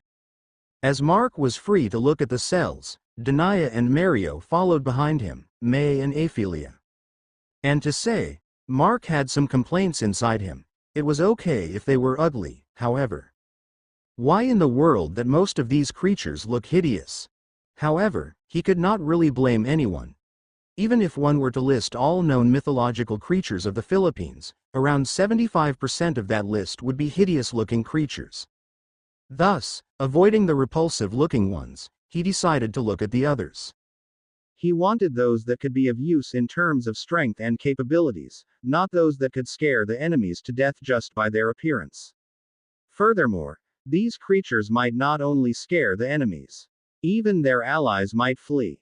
Looking around the cells, Mark found some intriguing fellows. One of what Mark saw in those spacious and taller cells was an Agta. A giant man who was about 3 meters tall. These creatures live in large trees and smoke cigars. Many thought them to be related to capres. However, they looked too different. Their skin was pitch black that they could be seen like a shadow even during the night. And unlike the capres, their bodies were not hairy. They were known to do many petty things, though there were no stories of them inflicting harm on people. This guy was not really ugly or anything. However, aside from their skin color and height, they had no redeeming features either. Thus, pass for now. Another was a lampong, which Mark took some interest in. It was rather strange to see a beautiful, white deer with red eyes being imprisoned in the cell. But remembering its appearance, he was not deceived. This fellow was surely an old dwarf in disguise. A kind of creature known to shepherd deers. In another cell, there is a red-skinned man with slightly pointed ears, yellow eyes, and green scaly hair. And seeing this man, Mark immediately asked about why he was imprisoned. This man was known by the race named Tamahaling. They were earth spirits that live in bolete trees. And the only thing they were known for was their love for animals. When the wind spirits called sylphs had the title of callers of the wind, the Tamahaling were titled as keeper of animals. After hearing the question, Mario immediately supplemented the needed information. Apparently, this spirit managed to reach this place after the infected attacked their home. He was together with some of the animals he was keeping. However, he came while being chased by some infected creatures. Panicked, he did not realize that a sentry was trying to stop him from suddenly entering the forest. Thus, the sentry was run over by his beasts, and they entered the forest. And because of the illusion, he got lost inside and was separated from his animals. In that incident, the sentry was also taken aback as his call to stop them was not heard. Furthermore, the animals the Tamahaling was riding and the herd behind were very agile animals. He was hit by the stampede with minor injuries. However, even if that was an accident, it was an offense against the soldiers of the Eastern Fortress. Furthermore, his animals caused a ruckus inside the Forest of Illusions, causing more injuries to those that tried to stop them. The animals could not be accounted for the harm done, the owner was. And thus, he was held here. The animals, on the other hand, had already turned to supplies of the fortress. It was a rather harsh punishment for an accident, but that was how it was here. Mark decided to pick this one and the old dwarf who had the offense of killing a few people. Why? The old dwarf had a pet white deer that he cherished. However, some of the races decided to steal it. The dwarf managed to find the thieves. They were amidst grilling his friend whole. The old dwarf flew onto rage and killed some of the offenders and causing a ruckus among the refugees. He ended up injuring even those that were innocent. He was caught along with those thieves that survived. Aside from these two, Mark found it hard to find other interesting ones. Of course, he decided to take those sylphs imprisoned in the dungeon. There were 10 of them. 9 were caught for stealing fruits. One was rather unique though. She was caught trying to explore the fortress, even the parts that visitors were not allowed. Of course, she would be imprisoned. At the end of the first level of the dungeon, Mark found another interesting one. It was actually a dryad. This one was caught for infiltrating the personal garden of the queen. Apparently, she wanted to find a good place for her to take root. She thought that the garden would be suitable for her and take root there. It caused some precious magical plants the queen was raising to wither, as the trees of dryads require large amounts of nutrients to maintain itself without absorbing it from other people. And of course, she was caught for royal offense. However, this dryad was rather hard-headed and did not want to take the blame. Thus, she was still being held here. In the first level, aside from the group of tikbalangs and sylphs, Mark only chose 3. When the 3 heard that they would be taken in as slaves, they were not comfortable with it. However, instead of being banished, it might be better if someone was to take them. When the old dwarf and the Tomahaling heard that Mark decided to take them to take care of animals in his base, they readily agreed. That was how they lived their lives and wanted to continue it. As for the dryad, him, my master, I don't want to, he looks ugly. That was her reply. Hearing that, Mark shrugged. He was not offended by the least. If she did not want to, then she did not have any choice. The person who was called ugly had no problem, but it did not mean that the ones beside him were the same. The dryad wanted to throw more insults and make Mark not want to take her, but she could only gulp with fear. A black knife already had its blade touching her throat. She might not be afraid if there was a tree nearby or she was connected to one. However, she was currently in her true body. This knife would surely kill her. Mark sighed. Mayor, you don't have to do that. That was right. After Mark was called ugly by this girl, May appeared inside the cell in an instant and held her knife on the dryad's neck. Even Ophelia was not able to react. Well, it was not like she was against it. Someone had just insulted her master. It was a capital offense. Gerger, what do you want to do with this thing? May asked. Nothing. Just return here. Mark replied. However, May really wanted to inflict at least a wound on the dryad. Mayor, just don't bother. I rather have you by my side rather than inside that cell. Hearing that, May finally agreed to let the dryad go. She appeared beside Mark in a flash. As for the dryad inside, she fell onto her knees. That was surely a frightening experience for her. Even the guards of the queen that caught her did not release such kind of bloodlust. While she was trying to recover from that fear, Mark spoke. I already chose you, so you don't have a say in this. Just behave if you don't want to be killed. And thus, the dryad could only nod weakly. Yesterday, Mark and Ophelia received 5 girls for training, and because dryads do not live in tribes and all were women, there is no dryad among those 5. Mark wanted this one so she could take control of the plants and trees around the base and use them for defense. Even if this girl did not want to, a slave crest would surely make her agree. Then, since the dryad was in the last cell on the first level, what they faced now was a door. Can we go below? Mark asked Denia and Mario. Are you sure? Denia wanted to confirm. The door leads to the second level, where the cannibals and murderers were being held. Of course, this level was not comparable to the third level. However, it was still not good either. Well, if you can give some, I don't mind, Mark said. Although Mark was going to be given some slaves in exchange for the brigands, it did not mean that he could only take slaves. For others, these repulsive creatures that committed murder were nothing but manual labor and useless after being killed. To him, it was different. It was fine if these criminals were given to him. Even more acceptable if the crimes they did were punishable by death. What Mark needed was not their lives. What he wanted to get were more crystals. Day. Dungeon stairwell, stone fortress. Eastern Mountain, Spirit Dimension. Going through the large door guarded by two gigantic statues, Denia and Mario took the lead instead. Unlike the first level of the dungeons, the lower floors were very different. It was not just a straight path but something like a dark maze. The lights were scattered far in between, and the whole floor was dim. The only thing that did not differ was how they constructed the walls, floor, and hallways. Another thing was that the whole level had more spacious prison cells than the first floor. As for the lights, it was not because the king was oppressing those in the lower levels. Although they might have done far more severe crimes, that was not the case for the dark floor. It was because those races that were keener to commit those crimes were the residents of the dark. With the lead of the two, Mark's trio went down a spiral staircase. It was when they reached about 10 meters below the first level was when they reached the second level. And to say, while the majority of the creatures on the first floor looked hideous by human standards, the ones here on the second level were the source of horror. In fact, at the very first prison cell, what they saw made May's and Aphelia's hairs stand up. The moment they entered, the creature bashed towards the metal bars, causing a loud sound. Even May, who did not care for most things, flinched and hid behind Mark. Aphelia tried to keep her calm, but she was already holding onto the hem of Mark's clothes. The creature held onto the bars in a threatening manner.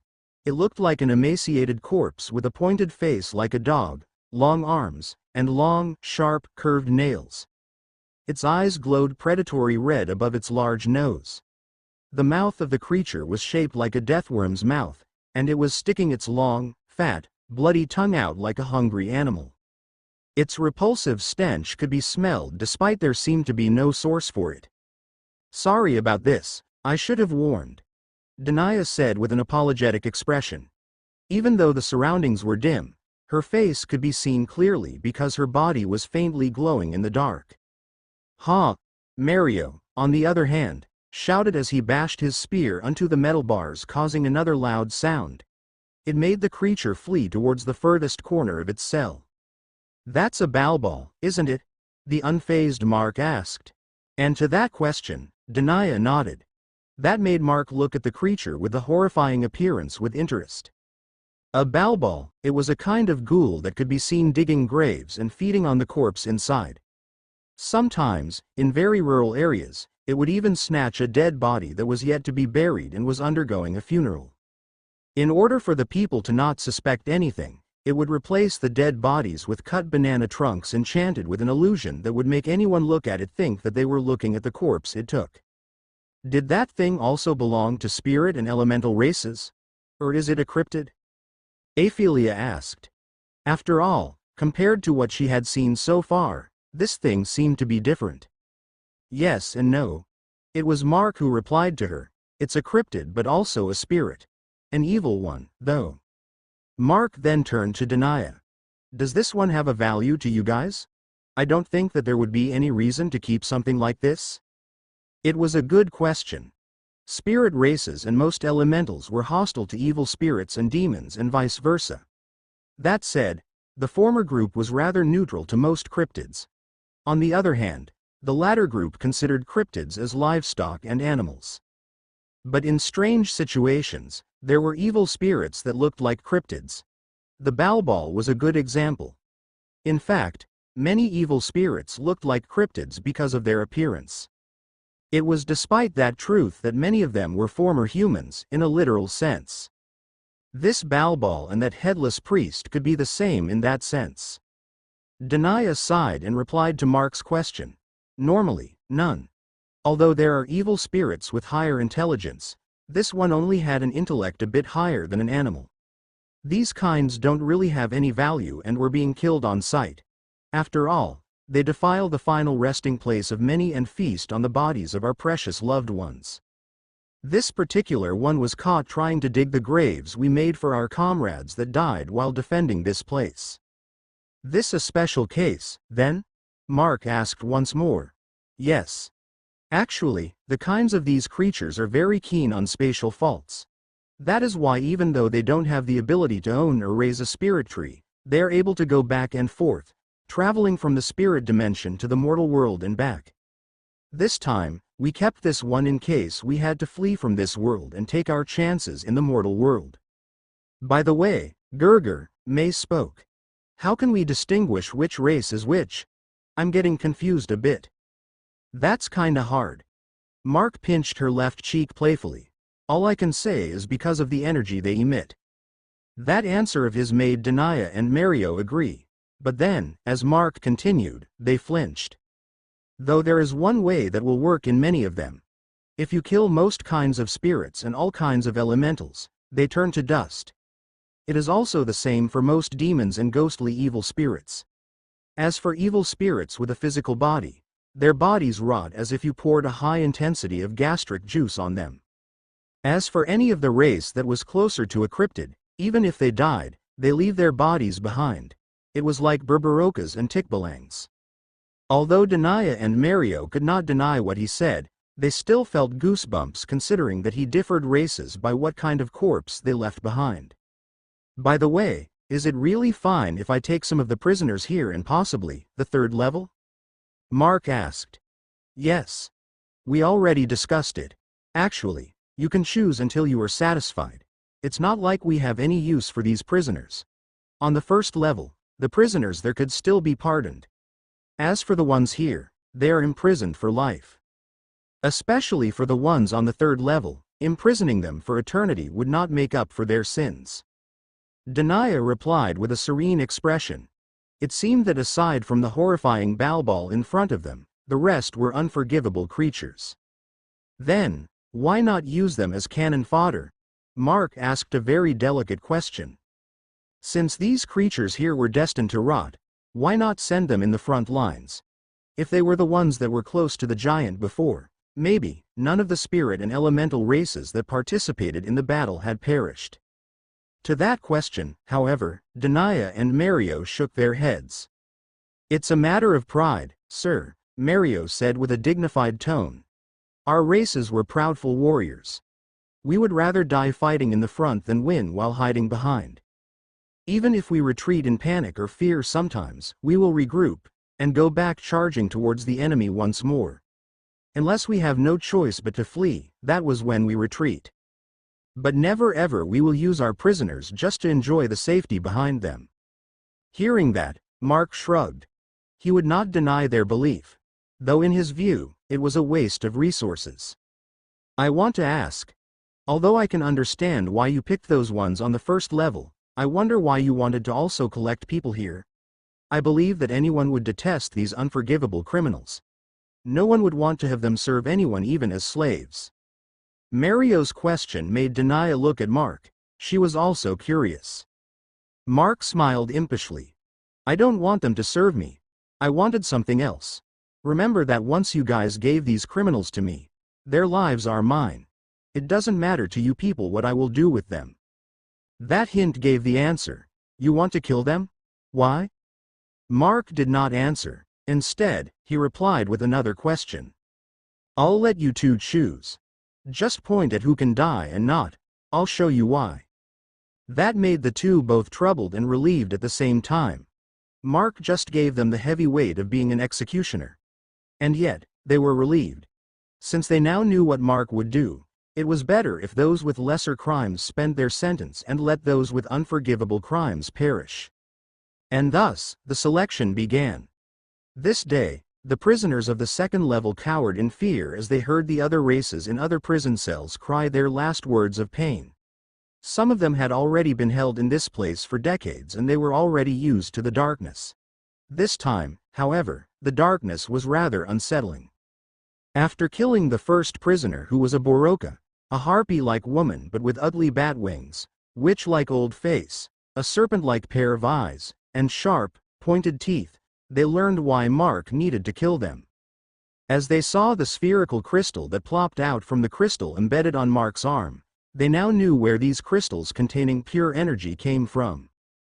Who would have thought that he was collecting these by killing the members of the races? They were very fortunate that they did not give Mark any reason to be offended, or else, he would surely not hesitate to kill them just to gain these crystals. After the first kill, without any choice, they led Mark to the next one. In every kill, Mark would scrutinize the crystal. He was checking carefully what kind and color the crystal was and what creature he took it from. Then, when Mark killed a Berberoka that terrorized a small tribe of duendes before, he tossed the crystal to Aphelia. Unfortunately, not every person that Denia and Mario pointed to did not suit Mark's taste. Soon, they learned that he was only killing those with higher magical energy. They were the ones with a higher chance of giving him crystals. In fact, they realized that not every kill would result in one. There were several wasted lives that brought out nothing but a lifeless corpse. Not only Mark had a harvest here. After Mark killed several spirits that gave him brown-colored crystals, he gave Mario 2. Denia also received 2 after he a Mambukai and even a Tamawo that was the same race as Pephile. Both of them gave him a light green-colored crystal. Denia and Mario did not want to receive the gifts. After all, it was supposed to be his compensation. Although they knew how precious it was, and considering that a life was lost in getting one, they were not greedy. They were about to reach the end of the maze where the stairs leading down to the 3rd level were found. The dungeon was made this way in case someone tried to break out. The most dangerous and powerful beings in the dungeon were at the 3rd level. If they managed to break out of their cells, they had to go through 2 magically enchanted mazes before getting out. It would give the guards and the soldiers enough time to prepare to intercept them. Denia and Mario were about to lead Mark to the 3rd level. But Mark stopped with a frown. He turned his head towards the west, even though there was nothing there but a wall. "Is something wrong?" Denia asked. Mark did not reply and closed his eyes for a few seconds. Everyone kept silent. When he opened his eyes, he immediately turned to Denia. "I'll get the rest at a later date. We have to leave immediately." His voice had a severe tone. He did not even wait for the reply as he grabbed May and Aphelia and turned into a streak of black mist that flew across the maze of the 2nd level. Day 119 to 9:22 a.m. Mountain Base, Mount Malabito, General Nakar, Quezon. Across the many mountains of General Nakar in Quezon Province, the air in the morning was as cold as usual. This kind of feeling would make anyone relaxed, if not for the current state of the world. The base surrounded by reddish-black walls centered by a gigantic red tree still stood tall.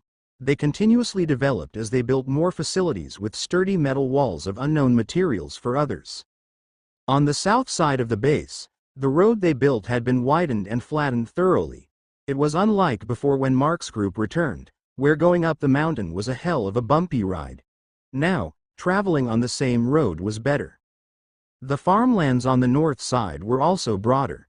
With the help of the nourishment the crops were receiving from Chio, they had more time to extend the area of the farmland. If possible, they wanted to widen it till to the part where the slope of the mountain was steeper. Extending the farms that far was not a problem for the people of the base. Everyone agreed with it, and those with free time from their tasked work would also help. After all, having more food was better than having none. Many people here learned that the hard way when the apocalypse started. The defenses of the base were fortified thoroughly with the advice given by Edward. Having someone with military experience and actually retired due to battle was truly helpful. Without a thorough understanding of defense tactics, they were only doing things with what they thought would be effective. It was not like those defenses were not adequate. However, fundamental knowledge was surely a must to see the holes. Furthermore, with more mutators and evolvers in the base, their security was secured. With wall-mounted weapons, the tribe members of Terimalio, and the pure spirit tree, there should be nothing that they would fear in these mountains. Right?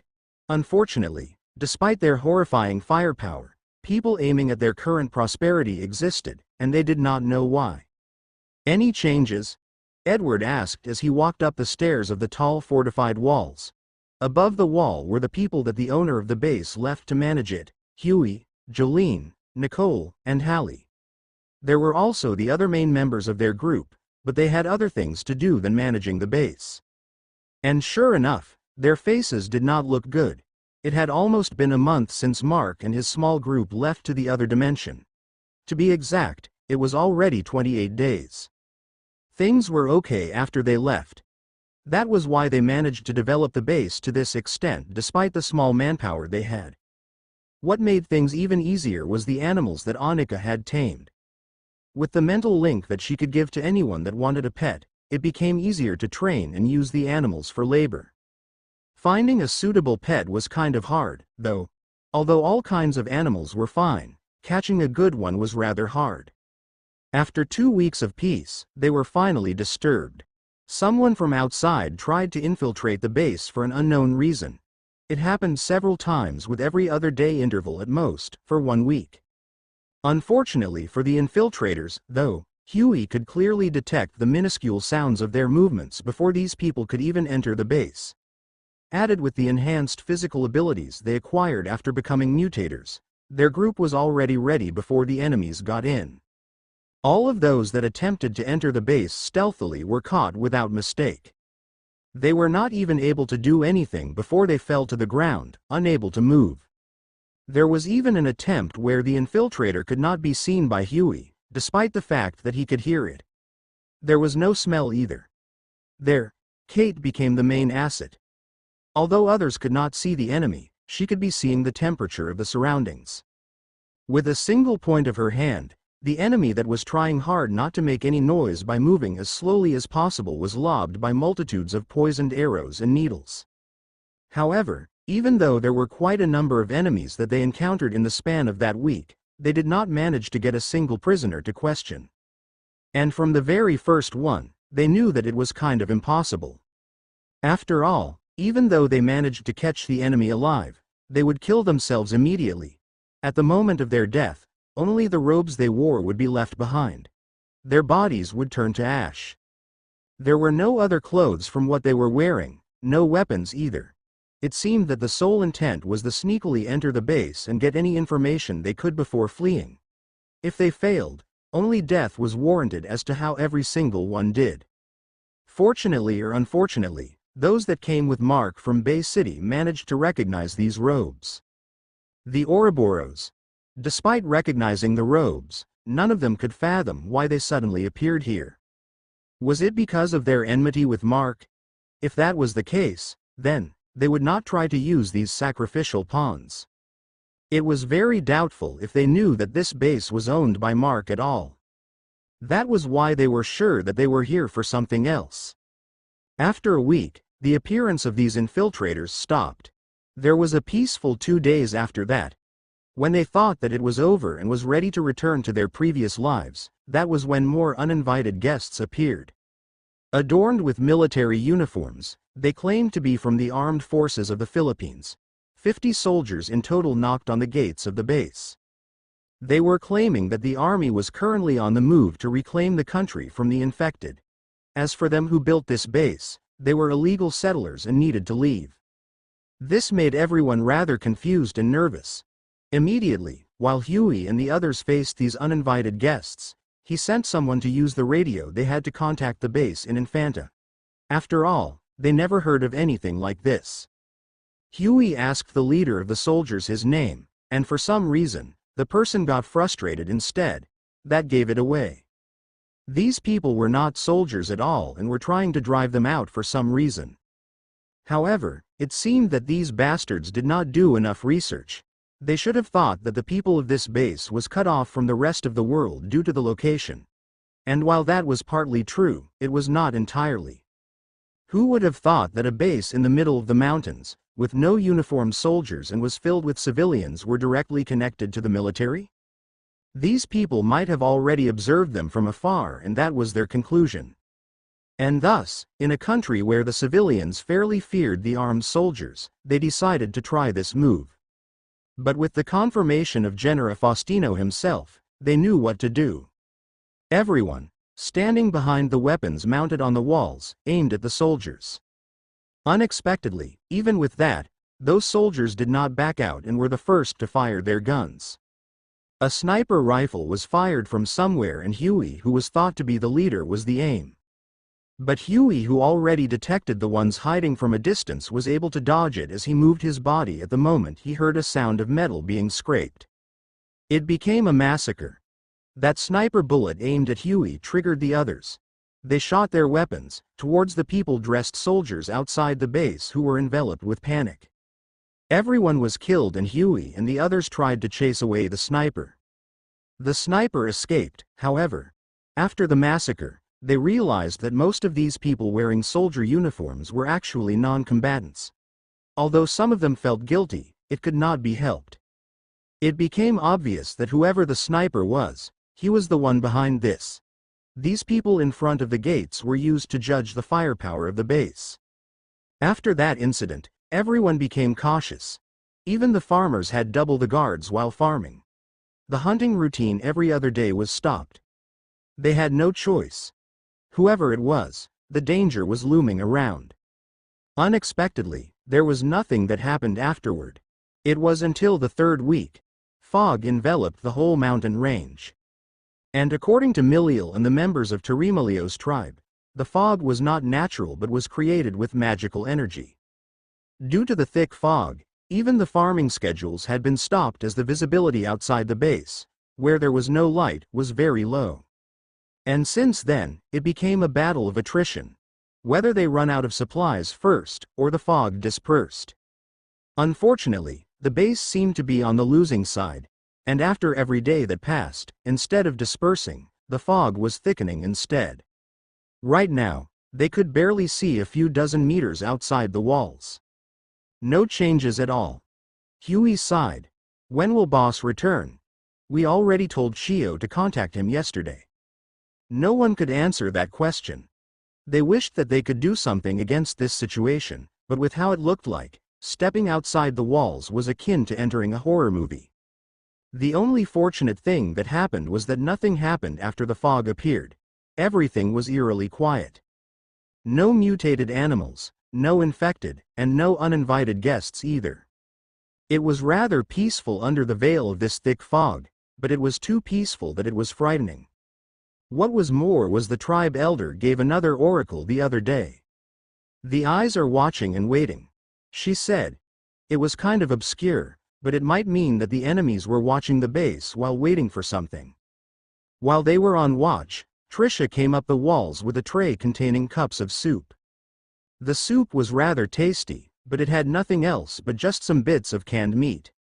Seeing their disappointed faces, Trisha had a bitter smile. It can't be helped. We should save our supplies. If we eat like how it was before, our current supplies won't last us another week in our estimate. Hearing that, they all sighed. They would rather fight monsters than experience this kind of sh*t. That was what they thought as they drank the soup they had for breakfast. They could not help but think that the enemy was waiting for them to use up all their supplies before moving. It might be the thing that they were waiting for, according to the oracle. That was why when they thought of that, they immediately told Shio to contact Mark. They might not be able to deal with something like this by themselves. But for some reason, Mark would surely be able to. Because of this, they regretted that they did not try to contact him sooner. But at this moment, a huge portal opened by the vacant area in the middle of the base. It was not the portal that opens when entering the spirit tree but a different one. A group of humans and spirit races came out of the black portal with 3 giants behind them. Spera, are we really back? Colleen asked Spera as she looked at the surroundings. It was because no matter how she looked at it, it was like a ghost town. Since they had been into different dimensions before, it was not impossible where they entered a dimension that had the same appearance as their base but with a different setting. We are back. You know that I can only go to places I've seen before. Spera said as she looked at their leader. Mark, on the other hand, had a frown on his face. After he absorbed the tornado made of magical energy from the sylphs, his senses towards magical energy were heightened. And to say, it felt like they entered a vortex filled with magical energy. Day 119 to 10:15 a.m. Central Area, Mountain Base, Mount Malabito, General Nakar, Quezon. A vortex of magical energy, it was not wrong to call it that. The fog was too thick, but instead of the usual scientific water vapor, magical energy caused this phenomenon instead. Fortunately, there was some visibility inside the base because of the lights that they installed before they left. There was also the red glow from Chio, the night-evered spirit tree, that seemed to lessen the fog inside the base. Looking towards outside the walls, however, the visibility was a total zero. The mountain tops in the northern areas outside the base were not visible at all. Not to mention the forest outside, there was only about a dozen meters area outside where the fog was thinner. Because of the fog, no one was unnecessarily outside their dwellings. That was why it made the place look more like a ghost town. Some bandaged nurses and a man with a pyramid on his head won't appear, right? Alana asked. No one could tell if she was joking or not. After their experiences, no one could tell which was a joke and not after all. Even fictional creatures could be real. All they could do was glare at Alana. She should not try to be a devil's tongue. While they banter around due to the appearance of the surroundings, Chio celebrated the return of its master. It tried to release a glow from its body. However, before it was able to do so, Mark spoke. Chio, don't. I know you're happy, but you might alert unnecessary people. Hearing that, Chio settled down, but it still released some of the red wisps from its leaves. This thing, however, was its daily routine. Even though it currently did it for the return of its master, Mark, it would not raise any suspicion from anyone. Mark then closed his eyes for a second. Using his abilities as an empath, he tried to detect everyone in the base. And fortunately, everyone was all right. Although, their mental state was at the negative right now and was rather heavy. Luckily, the number of people here at the base was not that high. If the population was at the scale of a military settlement, and they all had these collective negative emotions, Mark would surely feel weakened. While they were observing the surroundings as they had just arrived, someone passed by. She was quite surprised, but the surprise in her expression immediately turned to glee. Boss. Everyone. Thank God.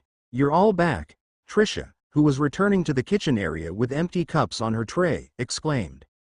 Alana became worried that Trisha would end up throwing the stuff she was carrying all over the floor. Fortunately, it was not the case, and instead, she received an, "Are you serious?" stare from Mark. Turning back to Trisha, Mark asked, "What is going on here?" There was no need to ask why Chio contacted him. It was definitely because of this thick fog. However, he still needed to know the details. "Please, just ask Huey," Trisha replied. "He's savvier about the situation than me." "Okay, I'll meet him first," Mark said as he turned to the others. Mayor led everyone back to the house first. Aphlia led Logan and Giffer to the shed. Yes, Master," May and Aphlia replied, respectively. On the other side, Trisha, who was watching them, was confused, totally. Currently, the only members of Mark's group that were present were Mark's family of 4, Alana, Colleen, Amihan, Mara, and Jeanette. Furthermore, there was a little girl with violet hair, several horse-headed people, a dwarf with a white beard, a man with red skin, and a beautiful but snob lady with green hair. As for the dragon, Shaflar, Pephile, Edsel, Pearl, and Tarimalio's harem, they were not present. What made Trisha even more confused was when a cute but stern-looking lady in maid uniform replied to Mark when he called for Aphelia. The other sylph that followed Mark everywhere was not even present. Fortunately, even though his appearance had changed, Logan was still recognizable. Her shock towards the All-Eater was lessened. Even with her confusion, and a bit of curiosity, however, Trisha still managed to speak. "Wait, we relocated the shed. It's better if I lead you there." "Why?" Mark asked. Annika managed to add more animals. It became easier to deal with the waste if they are near the walls. Many of the new animals are not trained yet. Also, we combined the shed for Giffer, Shaflar, and especially Logan there too. We thought that we can let Logan deal with the waste after you all returned. Mark nodded. It looked like Huey and the others put more thought into this. "Lead the way," Aphelia said to Trisha. The latter immediately nodded as she led Aphlia and the 2 giants in a different direction. May also led everyone else to follow her. The slaves were really curious about their current surroundings. Furthermore, when they saw how Mark and the pure spirit tree communicated, their reluctance to serve their new master immediately vanished. It was also the case to the Dryad. Although she was quite a snob and picked on Mark's appearance, if her master was a ruler and even had a pure spirit tree of his own, then there was no need to resist. Well, it was not like any of them could resist the crests tattooed on their chests. Mark watched everyone leave first while he observed the fog even more. As for the others that were not here, Mark tasked some of them of something else while Pephile and Termilio decided to stay and gather information about their homelands. The most important task was that of Felinia, who he told to translate the transcripts written on the leather scrolls in their library. After all, Mark could not read the spirit language, and the scrolls were too small that looked like some band-aid strips rolled together. It was definitely an item made for their race and not for others. While playing with the fog, Mark smiled. So, this is food for me, isn't it? I wish I didn't leave Crimson back to protect the others, or he will also benefit from this. Mark murmured. Crimson, he the strongest among the blood children, including even Miracle. The very first blood child, Mark found had turned into a monster capable of dispersing itself into the surroundings like mist, and absorbing energy to grow stronger. That critter was getting even more powerful while they were in the spirit dimension, similar to Ignis. Ignis, Mark said, and the demon sword on his back flew out of its sheath. Yes. The voice of Ignis echoed in Mark's mind. Fly through the fog and see if how far it goes. Also, look for anything suspicious around. Fly low to the ground, and don't let anyone notice you. Okay. With the orders it was given, Ignis flew out of the base. It then dove near the ground before charging towards the forest in the distance. Mark then vanished from his spot, turning into a black mist that flew towards the southern walls. ******* Day 119 to 10:14 a.m. Daraitan Elementary School, Barangay Daraitan, Tanay, Rizal. The barangay that served as a tourist spot in the area, it was Barangay Daraitan. At the center of the barangay, there was the area ripped by the plane that crashed towards Agos River. Mark and the people of his base looted most of the things in this place. At some point, a group of survivors managed to reach this place and settled down at the small elementary school. Who would have known that it was the worst decision they could make? They should have asked the group of strong people up in the mountains to join if they knew that this would happen. Right now, the group was no more than lifeless corpses, and the most unfortunate thing was that they were not killed by the infected as they expected the most.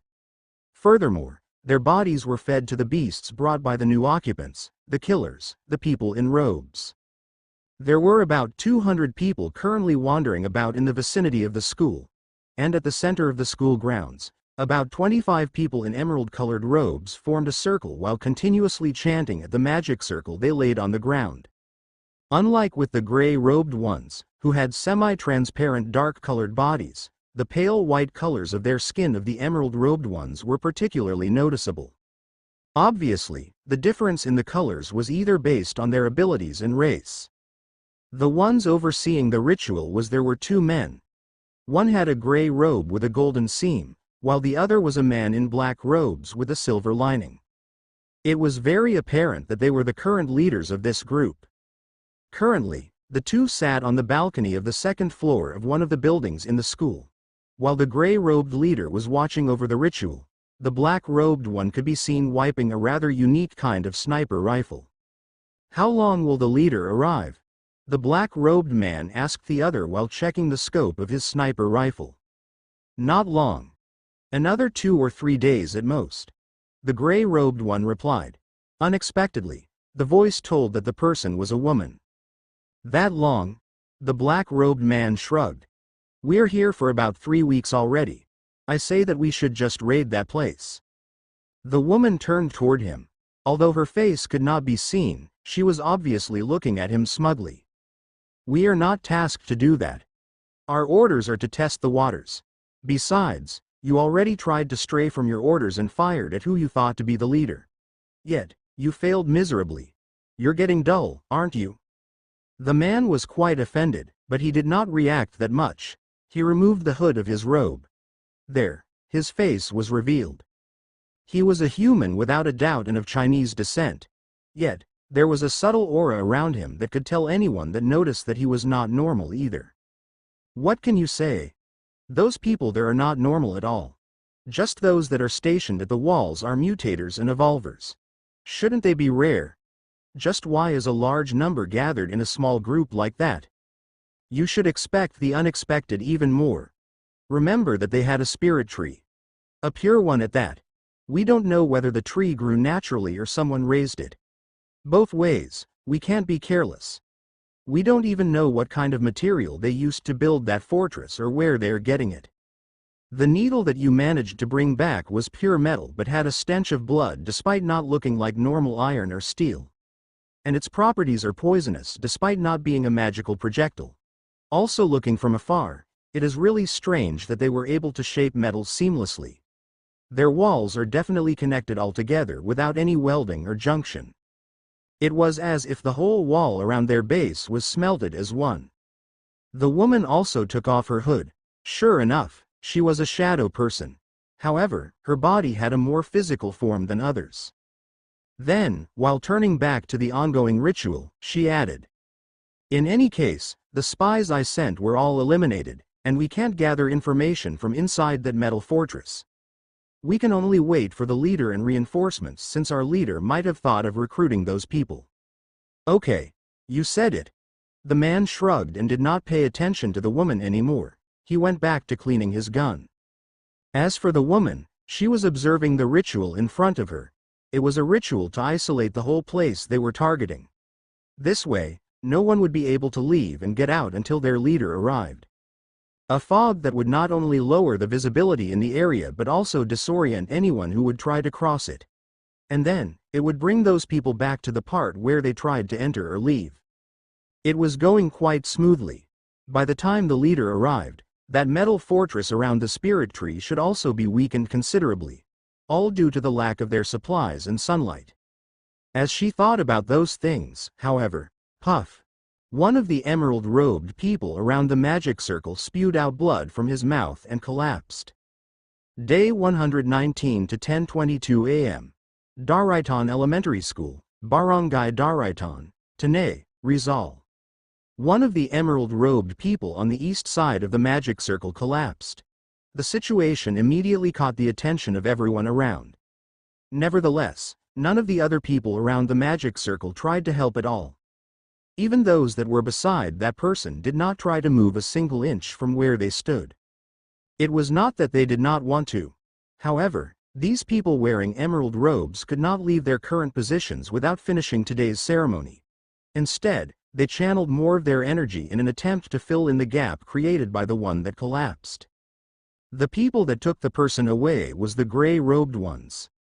What happened? The gray-robed commander of this team jumped down from the second floor and asked the person leading the ceremony.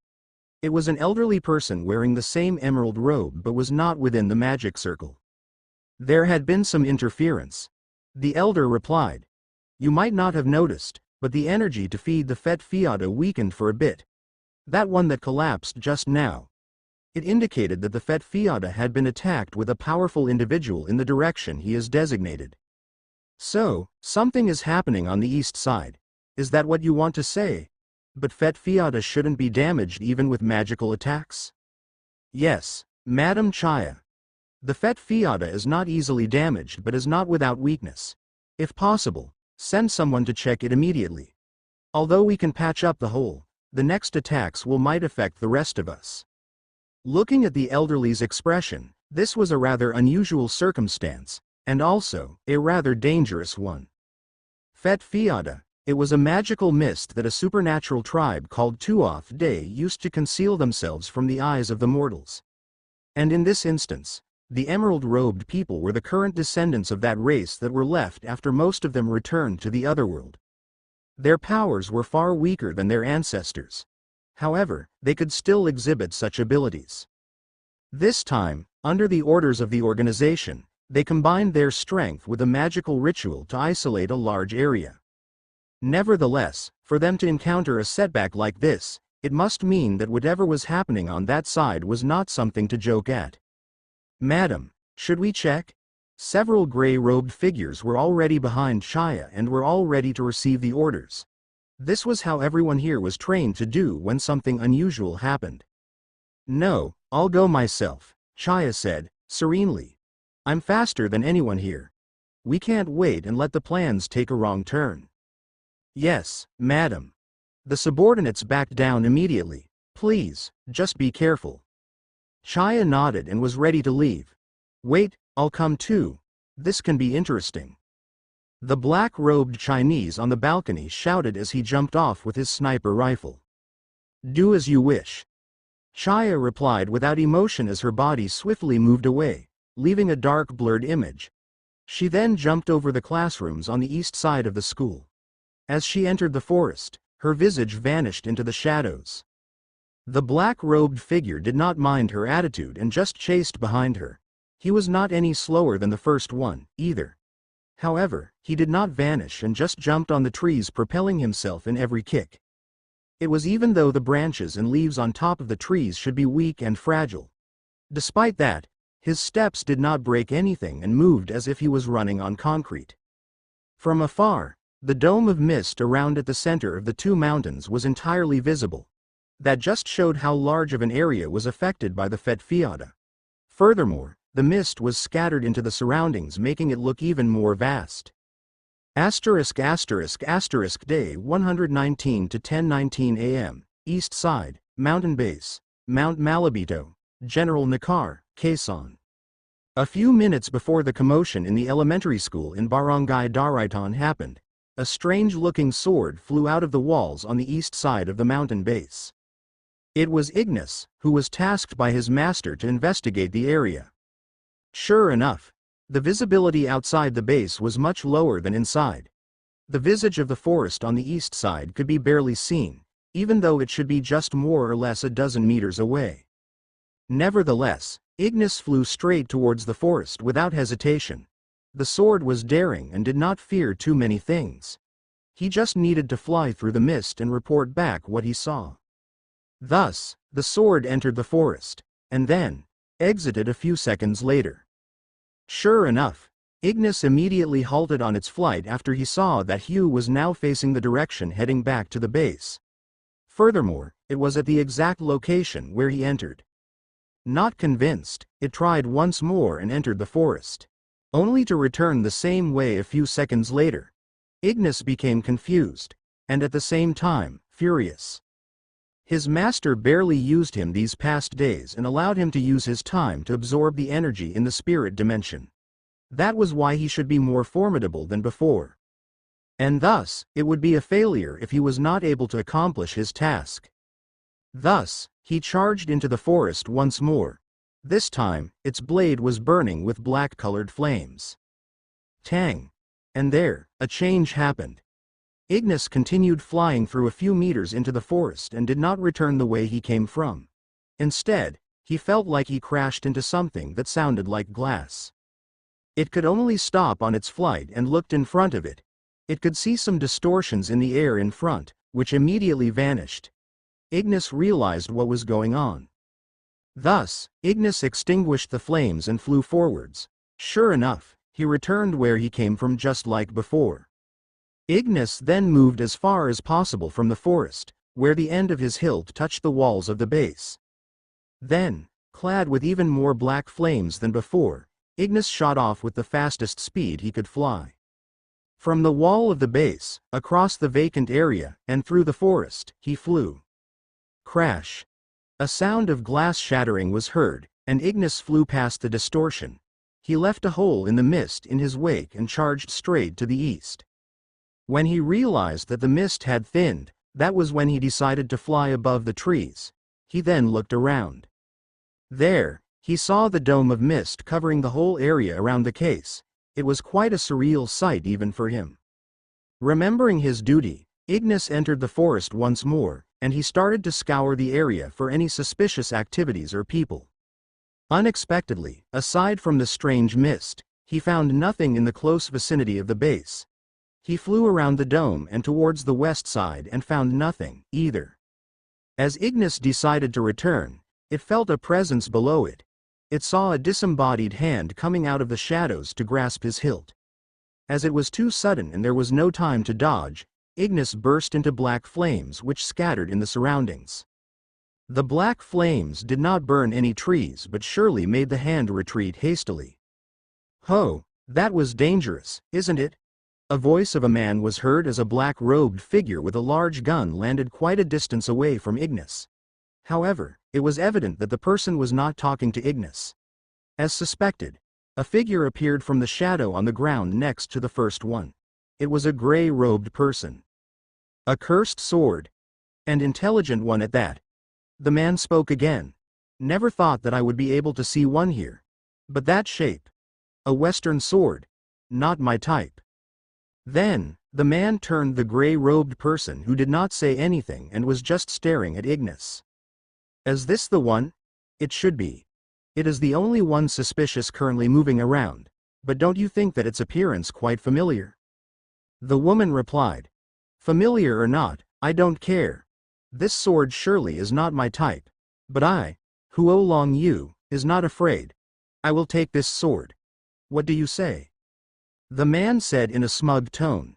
"Do what you want," the woman said as she walked to the side. "Don't mind if I do." Then, the man called Huo Long Yu charged towards Ignis. Anyone would doubt whether it was of pure bravery of pure lunacy. Nevertheless, the greed in his eyes was truly apparent. On the other hand, the woman just looked at what was going to happen. In fact, she was hiding her right hand just now. Her hand was currently scorched, and the energy she used to create her physical body waned. After being scalded by those flames, her hand became more transparent. That should be why she decided to stand down. Those black flames were fatal to her. She wanted to see how the troublesome bastard would deal with it, though. As Huo Long Yu charged towards, his hands moved across his sniper rifle, folding the buttstock and muzzle, and flipping it upside down. There, a blade protruded from the back of the gun, turning it into a large, odd-looking sword. Ignis, being a warmonger himself, did not back down. Seeing that the other person was using a sword, it decided to clash head-on. Clang! Clang! The human and the demon sword clashed several times, with every hit causing sparks to scatter. At an opening, Ignis slashed itself towards the side of the enemy. The enemy managed to dodge as he jumped back. However, the left side of his robe was torn. Seeing that, the man was even more delighted as he tore away his robe. It revealed his clothes underneath, which was a black ancient Chinese robe with golden embroidery. "All right. One more time," Huo Long Yu shouted as he charged forward Ignis once more, but this time, he was not holding back. His body was releasing a glow that channeled unto his gigantic sword. "Heaven-subduing blade," the man shouted as a formidable force enveloped his sword. Unaware of what it was, or probably, stunned by how cringy the line was, Ignis received the slash with his own. Tang! Ignis was flung back rather violently. He recovered his balance as soon as possible, but he was still flung across a dozen meters. The demon sword shivered inside as it checked its body. Fortunately, he was upgraded when he accepted Mark as his master. If not, his blade might have gotten a nick after receiving that attack. How careless he was. And thus, he decided not to play anymore. Black flames covered its body as it shot towards the enemy. Huo Long Yu immediately counter-attacked with the same technique. The two blades clashed loudly, grinding each other. It was then that Huo Long Yu noticed that he was on the losing side as the energy he was channeling to his sword was dispersing at an alarming rate. Noticing that caused a lapse in his concentration. Thus, Ignis took advantage of it, created an explosion of black flames. As it was an explosion only made with nothing but those black flames, there was no substantial impact that happened.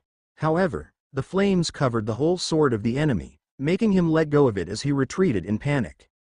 Still, although he managed to retreat, he was not unscathed. His clothes had been scorched here and there. He only managed to leave his skin intact by channeling a large amount of energy on his body. Then, as the enemy expected the flying sword to attack once more, It used its uncanny shape to hold onto the sniper rifle that was turned into a sword. The sniper rifle was not just some regular metal. It was something made with an unusual method and was not melted by the flames Ignis released. Then, clad with surging black flames, Ignis flew into the mist, causing another crashing sound and back towards the base. "Stop!" Huo Longyu called out desperately. However, it was no use. Even the two would not be able to enter the mist unless they made the Tuoth Day stop the ceremony. And that would surely ruin all the plans of their leader. Despite knowing that, Huo Longyu chased after Ignis, only to return to where he entered and see Chaya, who was snickering on him.